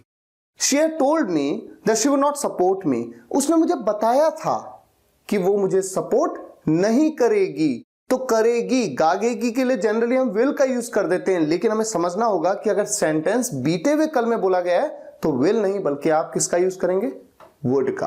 अब हम बात करते हैं वुड बी की। आप देखिए जो वुड बी है इसका यूज 3 अलग अलग सेंस में होता है। पहला सेंस होता, दूसरा सेंस सब्जेक्ट कोई काम कर रहा होता, और तीसरा सेंस सब्जेक्ट कोई काम प्रेजेंट में कर रहा होगा। एक एक करके एग्जांपल्स लेते हैं तो आसानी से समझ में आने लगेगा। पहला जो है होता, इसके एग्जांपल्स क्या हो सकते हैं, I would be in America today but I left the job and came back to my country, मैं आज अमेरिका में होता, होता वुड बी होता, मैं आज अमेरिका में होता लेकिन मैंने जॉब छोड़ दी और अपने देश वापस आ गया। You'd be my best friend today but you cheated on me, आप आज मेरे सबसे अच्छे दोस्त होते, होते ये वुड बी होता, but you cheated on me, लेकिन आपने मुझे धोखा दिया। We would be together if you supported me, हम साथ साथ होते इफ यू सपोर्टेड मी, अगर आपने मुझे सपोर्ट किया होता। दूसरा सेंस मैंने जो आपको बताया, सब्जेक्ट कोई काम कर रहा होता, I would be calling people, मैं लोगों को कॉल कर रहा होता, I would be calling people to sell companies products, मैं लोगों को कंपनी के प्रोडक्ट सेल करने के लिए, बेचने के लिए कॉल कर रहा होता। तो जिस भी काम को कर रहा होता उसकी आईएनजी फॉर्म का यूज करना है, बस इतना आपको ध्यान रखना है। I would be calling, calling ING. She would be making you fool, वो आपको बेवकूफ बना रही होती। We would be just wasting our time for no reason, हम अपना समय खराब कर रहे होते, फॉर नो रीजन यानी कोई रीजन के बिना, बिना किसी कारण के बेफजूल में अपना समय खराब कर रहे होते। तीसरा सेंस वुड बी का, सब्जेक्ट कोई काम प्रेजेंट में कर रहा होगा। ये वाला सेंस बहुत ही इंपॉर्टेंट है। कैसे, समझना जरा इसको आप। मैं आपसे कहता हूं धोनी अगला मैच खेल रहा होगा, रहा होगा, रही होगी, रहे होंगे, अगला मैच खेल रहा होगा, यानी फ्यूचर की बात हो रही है, फ्यूचर भी आया नहीं है। तो फ्यूचर, जब फ्यूचर की बात हो, रहा होगा, रही होगी, रहे होंगे, तो future continuous tense will be का आप यूज करते हैं। Dhoni will be playing the next match, simple. लेकिन जब हम कहते हैं धोनी इस वक्त खेल रहा होगा, अब ध्यान से सोचिए, रहा होगा आया, रहा होगा, लेकिन बात प्रेजेंट में हो रही है। धोनी इस वक्त खेल रहा होगा, मैं ये थोड़ी कह रहा हूं कि धोनी अगले साल खेल रहा होगा, फ्यूचर में नहीं, प्रेजेंट की बात कर रहा हूं। धोनी इस वक्त खेल रहा होगा, तो ऐसा रहा होगा, रही होगी, रहे होंगे जो प्रेजेंट में हो ना, उसमें विल बी नहीं वुड बी का यूज करेंगे और आप कहेंगे Dhoni would be playing right now. तो ऐसा कोई भी सेंटेंस जिसे सब्जेक्ट कर रहा होगा प्रेजेंट में, ऐसे में आप वुड बी का यूज करते हैं। कुछ और एग्जांपल्स मैं आपके सामने रखता हूं। She would B looking for you, अब ये सेंटेंस देखिए, she would B looking for you, वो आपको ढूंढ रही होगी, वो आपको ढूंढ रही होगी, इस वक्त की बात हो रही है। प्रेजेंट में रहा होगा, रही होगी, रहे होंगे आ रहा है, विल बी थोड़ी लगाएंगे आप, वुड बी का यूज करेंगे। They would be planning to meet you, वो आपसे मिलने की प्लानिंग कर रहे होंगे। Rashmi would be sleeping right now, Rashmi इस समय सो रही होगी। तो कुल मिलाकर सब्जेक्ट किसी काम को कर रहा होगा प्रेजेंट में, ऐसे में आप क्या यूज करेंगे, वुड बी का। तो 3 सेंस इसके क्लियर हो गए। अब बात करते हैं वुड हैव की। वुड हैव का केवल एक सेंस होता है, सब्जेक्ट किसी काम को बीते हुए कल में यानी पास्ट में कर चुका होगा। एक सिंपल से एग्जांपल से इस बात को समझते हैं। मैं आपसे कहता हूं कोहली कल इस समय तक खेल चुका होगा, कोहली कल इस समय तक खेल चुका होगा। अब कल आने वाला कल ना, तो चुका होगा, चुकी होगी, चुके होगे के लिए आप क्या यूज करते हैं, विल हैव, विल हैव। तो आप सिंपल सा कैसे बनाएंगे sentence, Kohli will have played by now tomorrow. ये फ्यूचर परफेक्ट का सेंटेंस हो गया। कोहली कल इस समय तक खेल चुका होगा। लेकिन अगर मैं आपसे कहूं कोहली अब तक खेल चुका होगा, अब तक खेल चुका होगा, यानी कि ये जो प्रेजेंट है ना, प्रेजेंट, इस पे भी वो खेल चुका होगा, यानी कि उसके द्वारा खेलने के काम को किया जा चुका होगा बीते हुए कल में। तो चुका होगा, चुकी होगी, चुके होगे को देख के दिमाग में आपके तुरंत आता है कि विल हैव का यूज किया जाए, क्योंकि फ्यूचर का परफेक्ट टेंस है, ऐसा नहीं है जरूरी। सेंटेंस का सेंस समझना होगा। कोहली इस वक्त तक खेल चुका होगा, अब यहां पर फ्यूचर की कोई बात ही नहीं हो रही है। तो जब प्रेजेंट में कोई सब्जेक्ट किसी काम को कर रहा होगा, तो ऐसे में विल बी नहीं बल्कि वुड बी का यूज जैसे मैंने किया। उसी तरह से अगर बीते हुए कल में कोई सब्जेक्ट किसी काम को कर चुका होगा, तो चुका होगा के लिए विल हैव का नहीं बल्कि आप क्या यूज करेंगे, वुड हैव का। और तब आप कहेंगे Kohli would have played by now, Kohli would have played by now. या फिर कुछ और एग्जांपल्स लें, जैसे कि मैं आपसे कहता हूं the train would have left by now, train अब तक निकल चुकी होगी। They would have eaten the food, वो खाना खा चुके होंगे। My sister would have reached Delhi airport, मेरी सिस्टर दिल्ली एयरपोर्ट पहुंच चुकी होगी। तो हमेशा याद रखें सब्जेक्ट किसी काम को कर चुका होगा पास्ट में, ये नहीं कि कर चुका होगा भविष्य में, भविष्य में होगा तो विल हैव, लेकिन अगर पास्ट में कर चुका होगा तो क्या यूज करेंगे, वुड हैव। अभी मैं 2-2, 3-3 एग्जांपल दे रहा हूं, नोट्स में बहुत कुछ मिलेगा आपको, ठीक है। अब आगे मूव करते हैं, हम मूव करते हैं मे पे।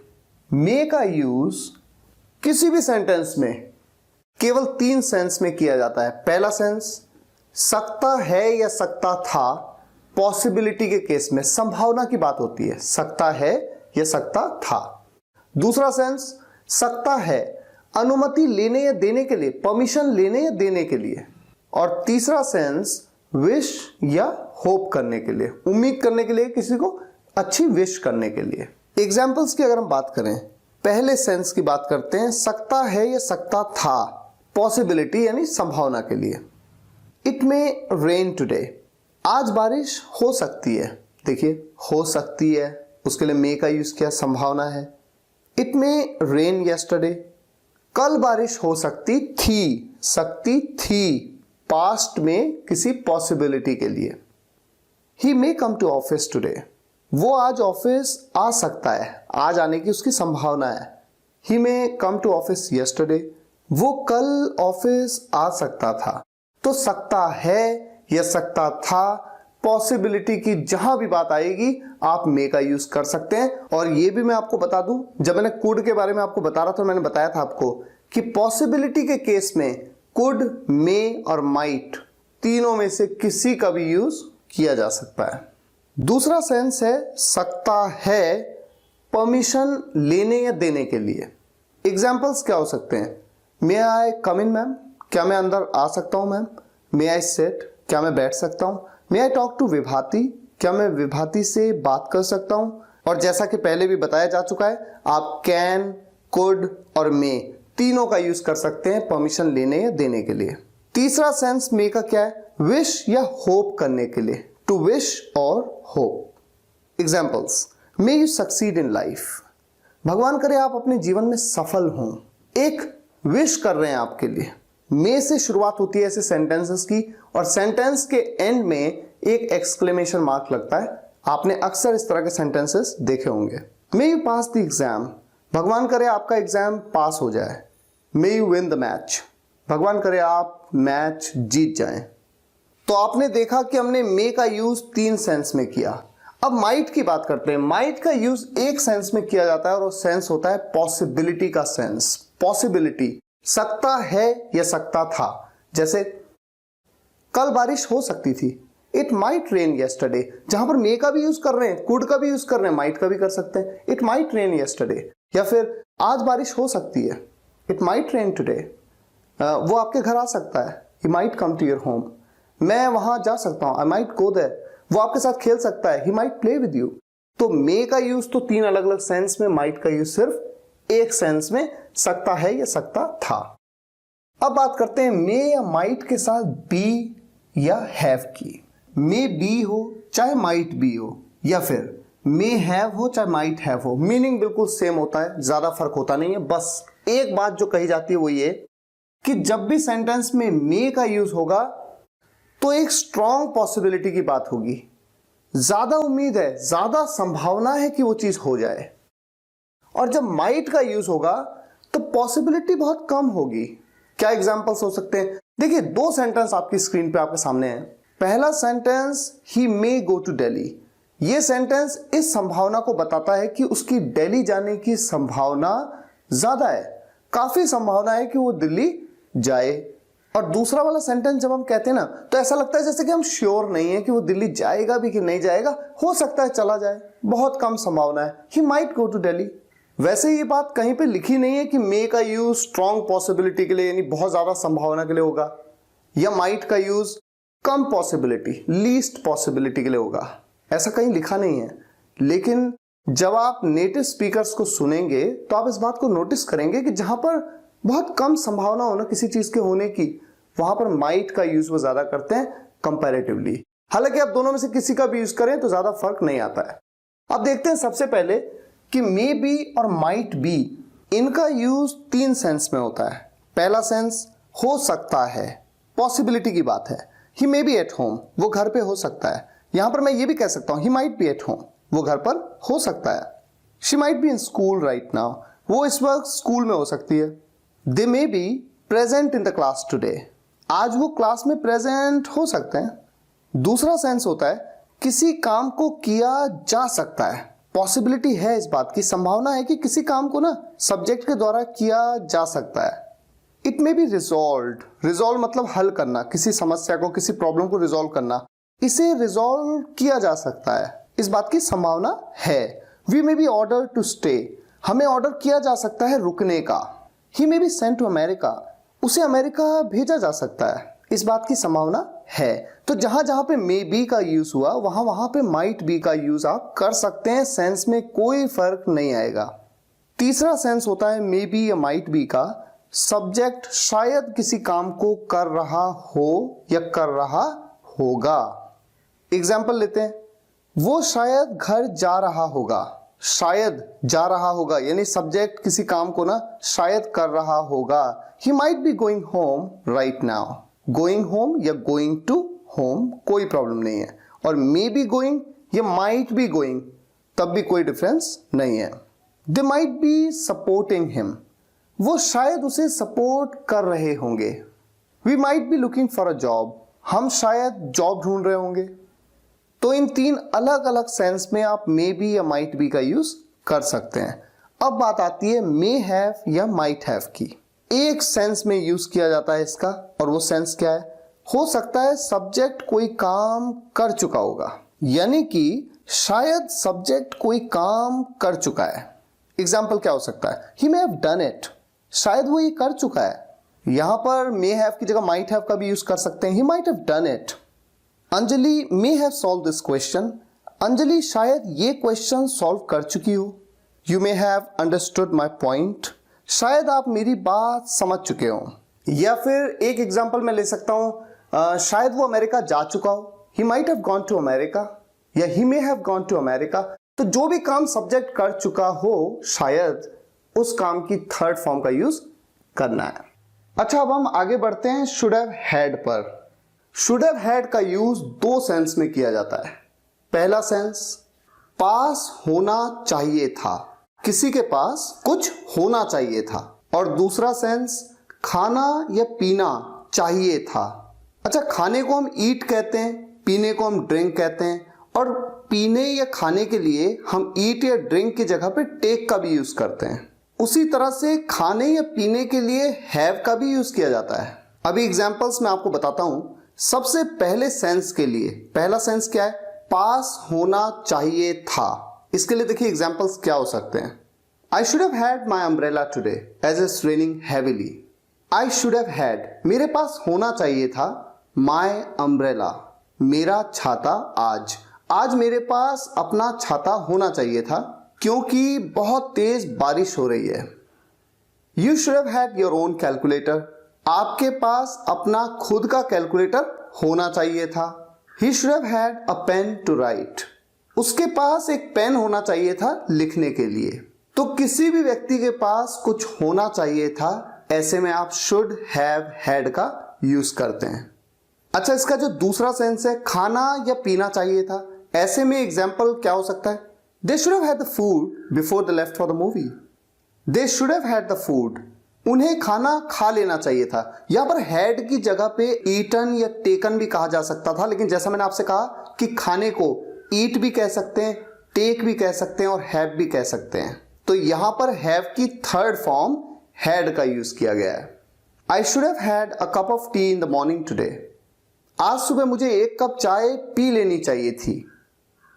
We should have had breakfast in the morning, हमें आज सुबह ब्रेकफास्ट कर लेना चाहिए था, यानी ब्रेकफास्ट खा लेना चाहिए था। तो किसी चीज को खाना चाहिए था या पीना चाहिए था, उसके लिए भी आप शुड हैव हैड का यूज करते हैं। तो शुड हैव हैड का यूज दो सेंस के लिए आपको रट लेना है। नोट्स में भी ये बात आपको मिलेगी, फिलहाल आप समझते जाइए। अब हम आगे बढ़ते हैं मस्ट हैव हैड पे। मस्ट और शुड में सिर्फ इतना सा डिफरेंस होता है कि मस्ट के केस में ना कोई काम जरूरी था, बहुत जरूरी था, ये निकल के आता है सेंस। तो यहां पर मस्ट हैव हैड का यूज दो सेंस में किया जाएगा शुड हैव हैड की तरह से। पहला सेंस पास होना ही चाहिए था, यानी कि पास जरूर होना चाहिए था, किसी व्यक्ति के पास कुछ जरूर होना चाहिए था। अभी हम एग्जांपल्स लेंगे, लेकिन दूसरा सेंस क्या है यहां पर? जरूर खाना चाहिए था या जरूर पीना चाहिए था। एग्जाम्पल्स लेते हैं पहले वाले सेंस के लिए। These poor kids must have had at least books to read after 70 years of independence. इन गरीब बच्चों के पास कम से कम किताबें तो होनी ही चाहिए थी, किस लिए? टू रीड, पढ़ने के लिए। आफ्टर 70 years ऑफ इंडिपेंडेंस, स्वतंत्रता के 70 साल के बाद इन गरीब बच्चों के पास कम से कम पढ़ने के लिए किताबें तो होनी चाहिए थी, होनी ही चाहिए थी, यानी जरूरी था इनके पास ये होना। इसलिए यहां पर मस्ट हैव हैड का यूज किया गया। You must have had some other trick to solve such a tricky question. इस तरह के ट्रिकी क्वेश्चन को सॉल्व करने के लिए आपके पास कोई ना कोई ट्रिक तो होनी चाहिए थी। He must have had at least a camera to record videos. उसके पास वीडियोस रिकॉर्ड करने के लिए ना एक कैमरा कम से कम जरूर होना चाहिए था। दूसरा सेंस जरूर खाना या जरूर पीना चाहिए था। You must have had the medicines as per the doctor's prescription. आपको मेडिसिन्स जरूर लेनी चाहिए थी as per the doctor's prescription, doctors के प्रिस्क्रिप्शन के मुताबिक। दूसरा एग्जाम्पल हो सकता है, जैसे मैं आपसे कहूं you must have had something, you have to deliver 3 lectures back to back. आपको कुछ खा लेना चाहिए था, you have to deliver 3 lectures back to back. आपको back to back 3 lectures deliver करने हैं। अब हम बात करते हैं could have had, may have had या माइट हैव हैड की। तीनों का सेंस बिल्कुल सेम निकल के आता है। क्या सेंस निकल के आता है? इसके भी दो सेंस हैं। पहला सेंस पास हो सकता था, पॉसिबिलिटी, संभावना की बात है कि पास हो सकता था, किसी के पास कुछ हो सकता था। पहला example, he may have had their support too, but he never really maintained relations.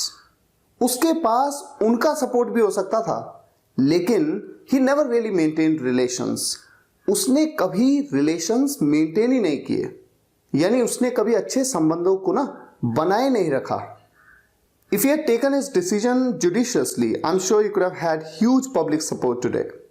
If he had taken his decision judiciously, अगर उसने अपना फैसला जुडिशियसली यानी कि विवेकपूर्ण तरीके से यानी सही तरीके से लिया होता, अगर उसने अपना फैसला, आई एम श्योर, मैं पक्का हूं, मैं निश्चित हूं, ही could have had huge public support today, उसके पास हो सकता था ह्यूज पब्लिक सपोर्ट टुडे, बहुत ज्यादा पब्लिक सपोर्ट आज। यहां पर हम कुड हैव हैड की जगह पे may have had, might have had किसी का भी यूज कर सकते हैं। We might have had our own Mercedes today but none of us really focused at earning. हमारे पास आज हमारी खुद की मर्सिडीज हो सकती थी, लेकिन हम में से किसी ने भी ना वाकई में अर्निंग पे फोकस नहीं किया, अर्निंग पे फोकस नहीं किया यानी कि कमाने पे फोकस नहीं किया। अब दूसरा सेंस, खा सकता था या पी सकता था। इस सेंस के लिए भी आप could have had, may have had, might have had, तीनों में से किसी का भी यूज कर सकते हैं। एग्जाम्पल लेते हैं, he could have had the food first and then go to office, but he decided to finish the work first. वो पहले खाना खा सकता था and then go to office, और उसके बाद ऑफिस जाता, लेकिन उसने डिसाइड किया कि काम पहले फिनिश करे। She might have had a cup of coffee before leaving home. वो कॉफी पी सकती थी घर से निकलने से पहले। तो कोई भी व्यक्ति कुछ खा सकता था या पी सकता था, जो उसने नहीं किया, बीत गई ना बात, पी सकता था या खा सकता था। ऐसे में आप could have had, may have had या माइट हैव हैड, तीनों में से किसी का भी यूज कर सकते हैं। अब हम आ जाते हैं वुड हैव हैड पे। वुड हैव हैड का मतलब क्या है? पास होता, सिंपल, किसी के पास कुछ होता। एग्जाम्पल क्या हो सकता है? If you had devoted yourself to learn English, you would have had a good job today. अगर आपने इंग्लिश सीखने के लिए ना अपने आप को डिवोट किया होता, पूरी जान लगा दी होती अगर आपने, you'd have had a good job today. आपके पास होती एक अच्छी जॉब आज आपके पास एक अच्छी जॉब होती। I would have had that party's support if I'd followed their advice. मेरे पास उस पार्टी का सपोर्ट होता if I'd followed their advice. अगर मैंने उनकी सलाह मानी होती। You wouldn't have had this award in your hand if Dhoni hadn't motivated the team.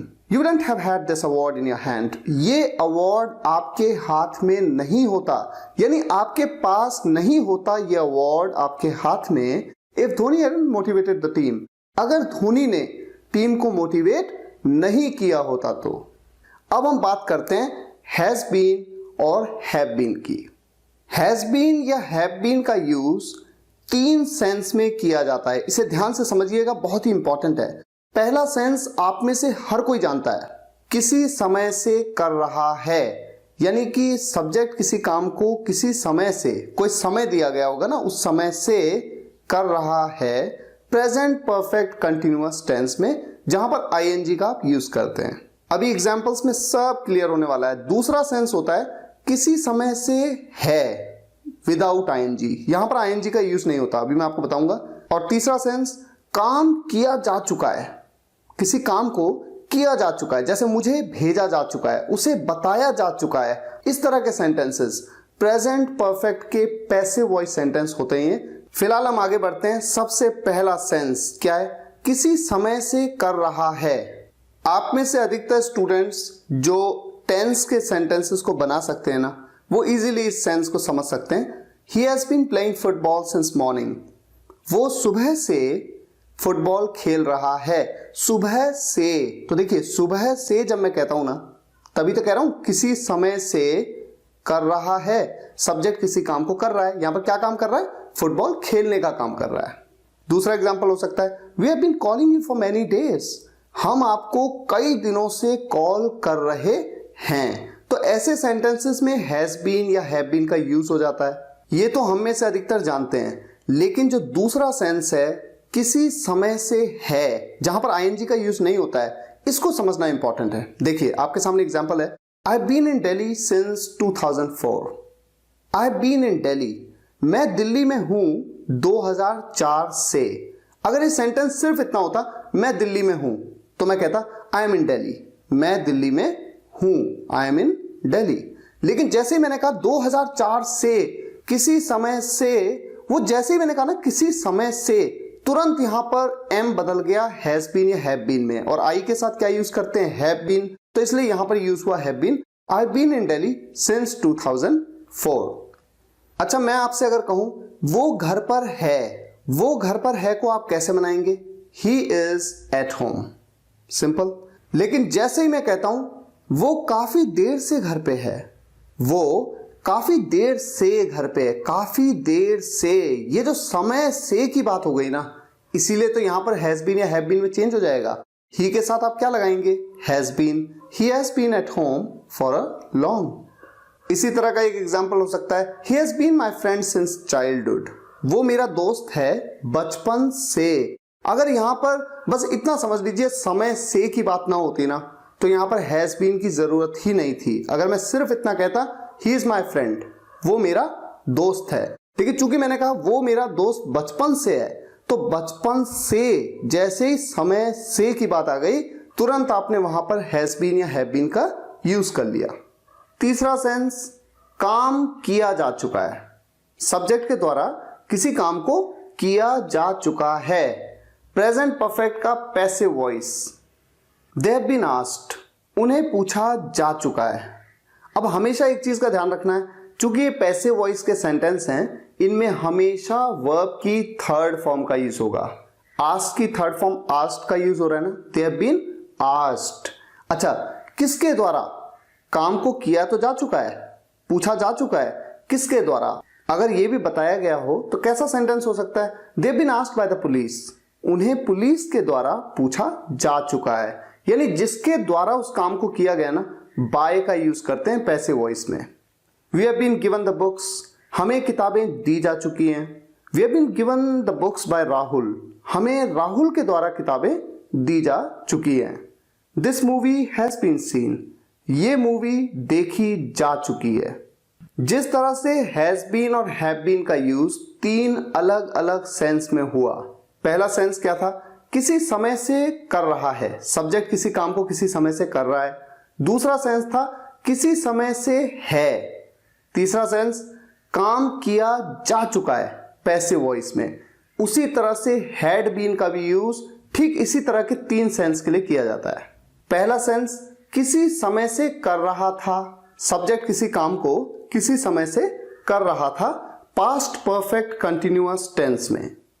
दूसरा सेंस किसी समय से था विदाउट आईएनजी, जहां पर आईएनजी का यूज ना हो, बिल्कुल वैसे ही जैसे हैज बीन और हैव बीन में हुआ। और तीसरा सेंस काम किया जा चुका था, पास्ट परफेक्ट के पैसिव वॉइस सेंटेंसेस।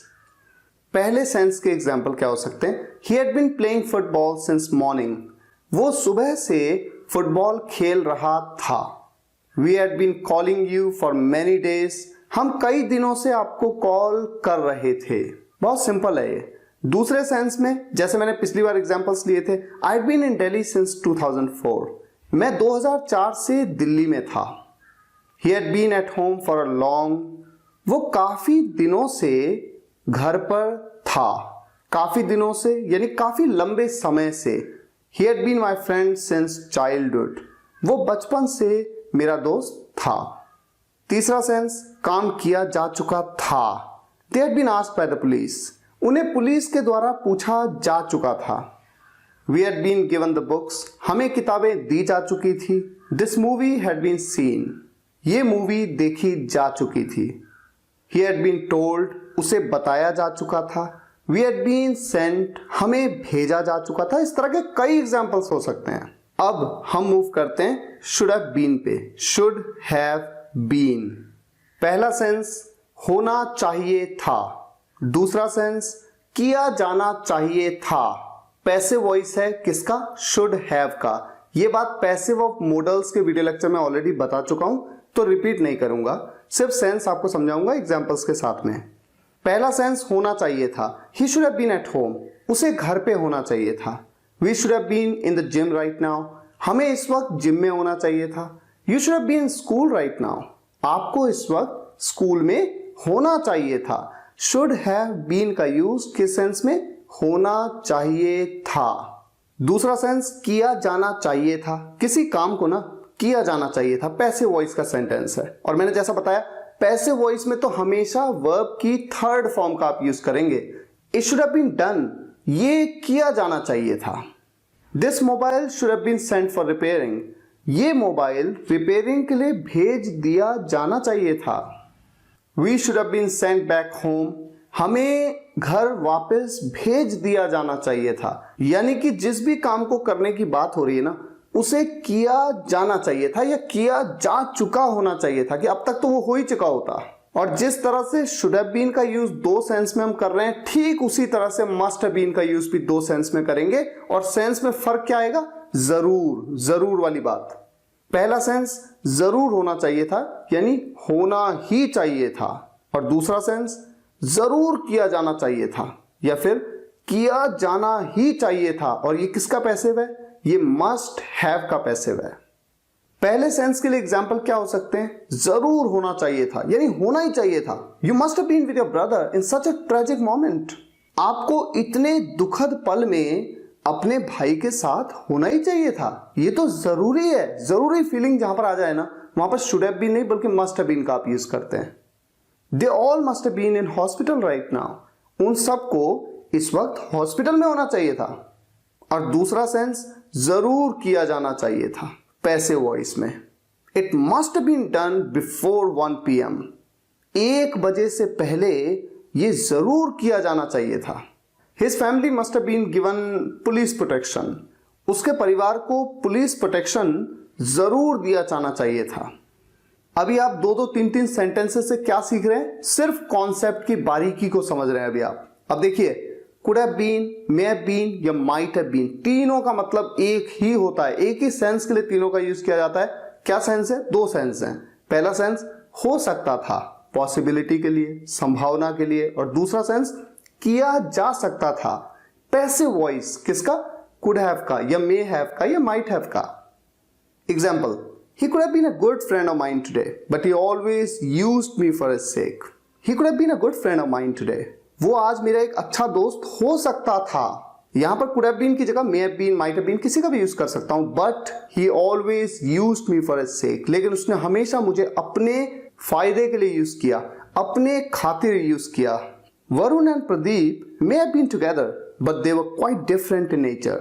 Varun और Pradeep may have been together, साथ में हो सकते थे, but they were quite different in nature. लेकिन वो नेचर में ना काफी अलग थे।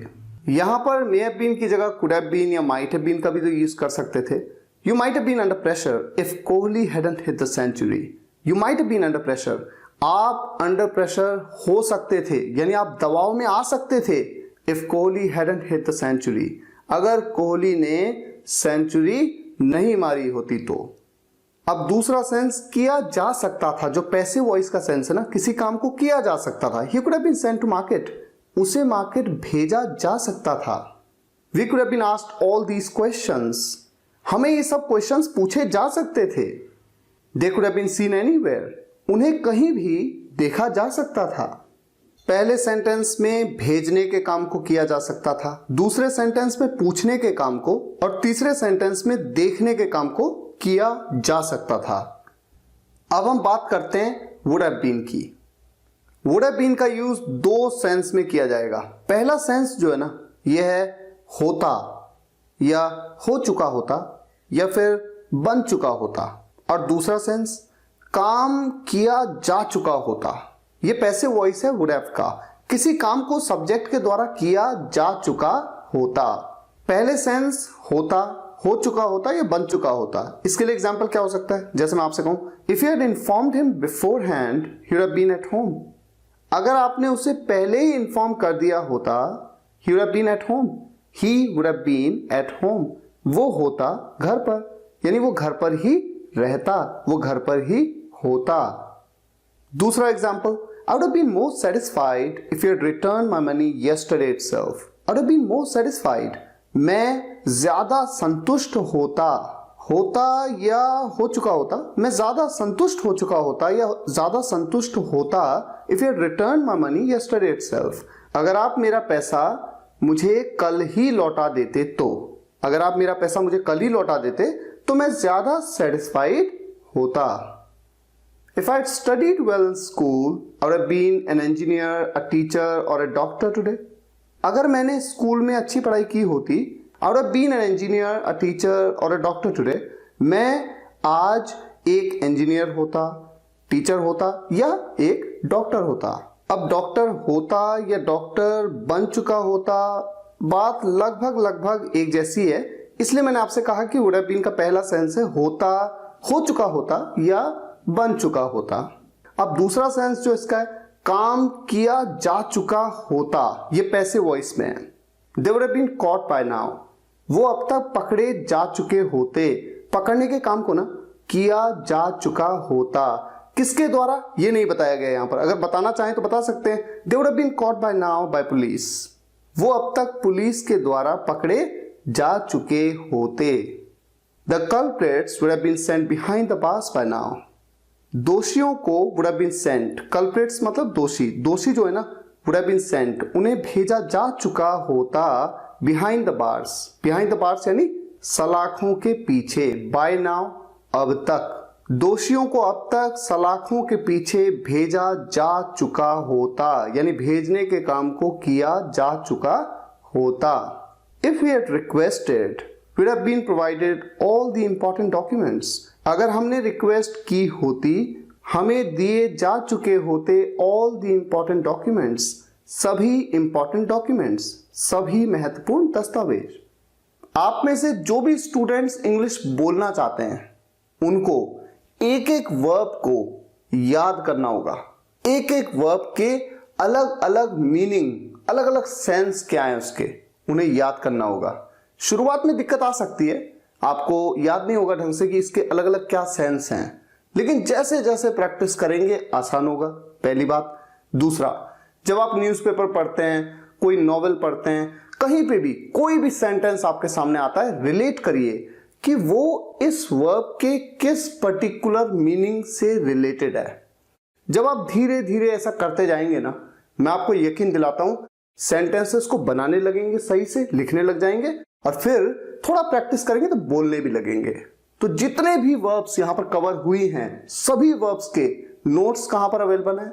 www.spokenenglish.guru, ये मेरी वेबसाइट है, और अपनी वेबसाइट पे मैंने बहुत सारा मटेरियल आपके लिए लिखा हुआ है। आप जाइएगा वेबसाइट पे, मेन्यू में जाइएगा और ट्रेंडिंग ब्लॉग्स में देखिए आपके सामने कई सारे ऑप्शंस आ जाते हैं। इंग्लिश सीखने की टिप्स हैं, इंग्लिश कॉन्वर्सेशंस हैं, ग्रामर, स्पोकन टॉपिक्स हैं, English speaking practice, listening practice, writing, essay, speech, यहां पर आपको बहुत कुछ मिलता है। ग्रामर एंड स्पोकन टॉपिक्स पे अगर आप जाएंगे, यहां पर इंग्लिश की सभी वर्ब्स आपको मिल जाती हैं, इजी से इजी और डिफिकल्ट से डिफिकल्ट, जितनी भी वर्ब्स हैं सभी हिंदी में, एसएमएस लैंग्वेज में और इंग्लिश में आपको मिल जाती हैं, जिससे कोई भी स्टूडेंट चाहे वो हिंदी जानता हो या ना जानता हो, सभी यहां पर आकर के इस आर्टिकल को पढ़ सकते हैं और इन वर्ब्स को समझ सकते हैं। इन वर्ब्स को कवर करने में बहुत समय लगा, लेकिन मुझे उम्मीद है आपको ये वीडियो लेक्चर पसंद आया होगा। पसंद आया हो तो लाइक करिएगा और शेयर जरूर करिएगा, ताकि देश के छोटे से छोटे गांव के स्टूडेंट्स तक इन वीडियोस को मैं पहुंचा सकूं, वो अंग्रेजी सीखें और अपने जीवन में सक्षम बने। Thank you so much for watching this video guys. See you in the next video lecture. Take care and goodbye. अगर आप सभी वीडियोस एक के बाद एक देखना चाहते हैं तो स्पोकन इंग्लिश गुरु कंप्लीट कोर्स किट घर बैठे मंगवा सकते हैं। लिंक इस वीडियो के डिस्क्रिप्शन में है।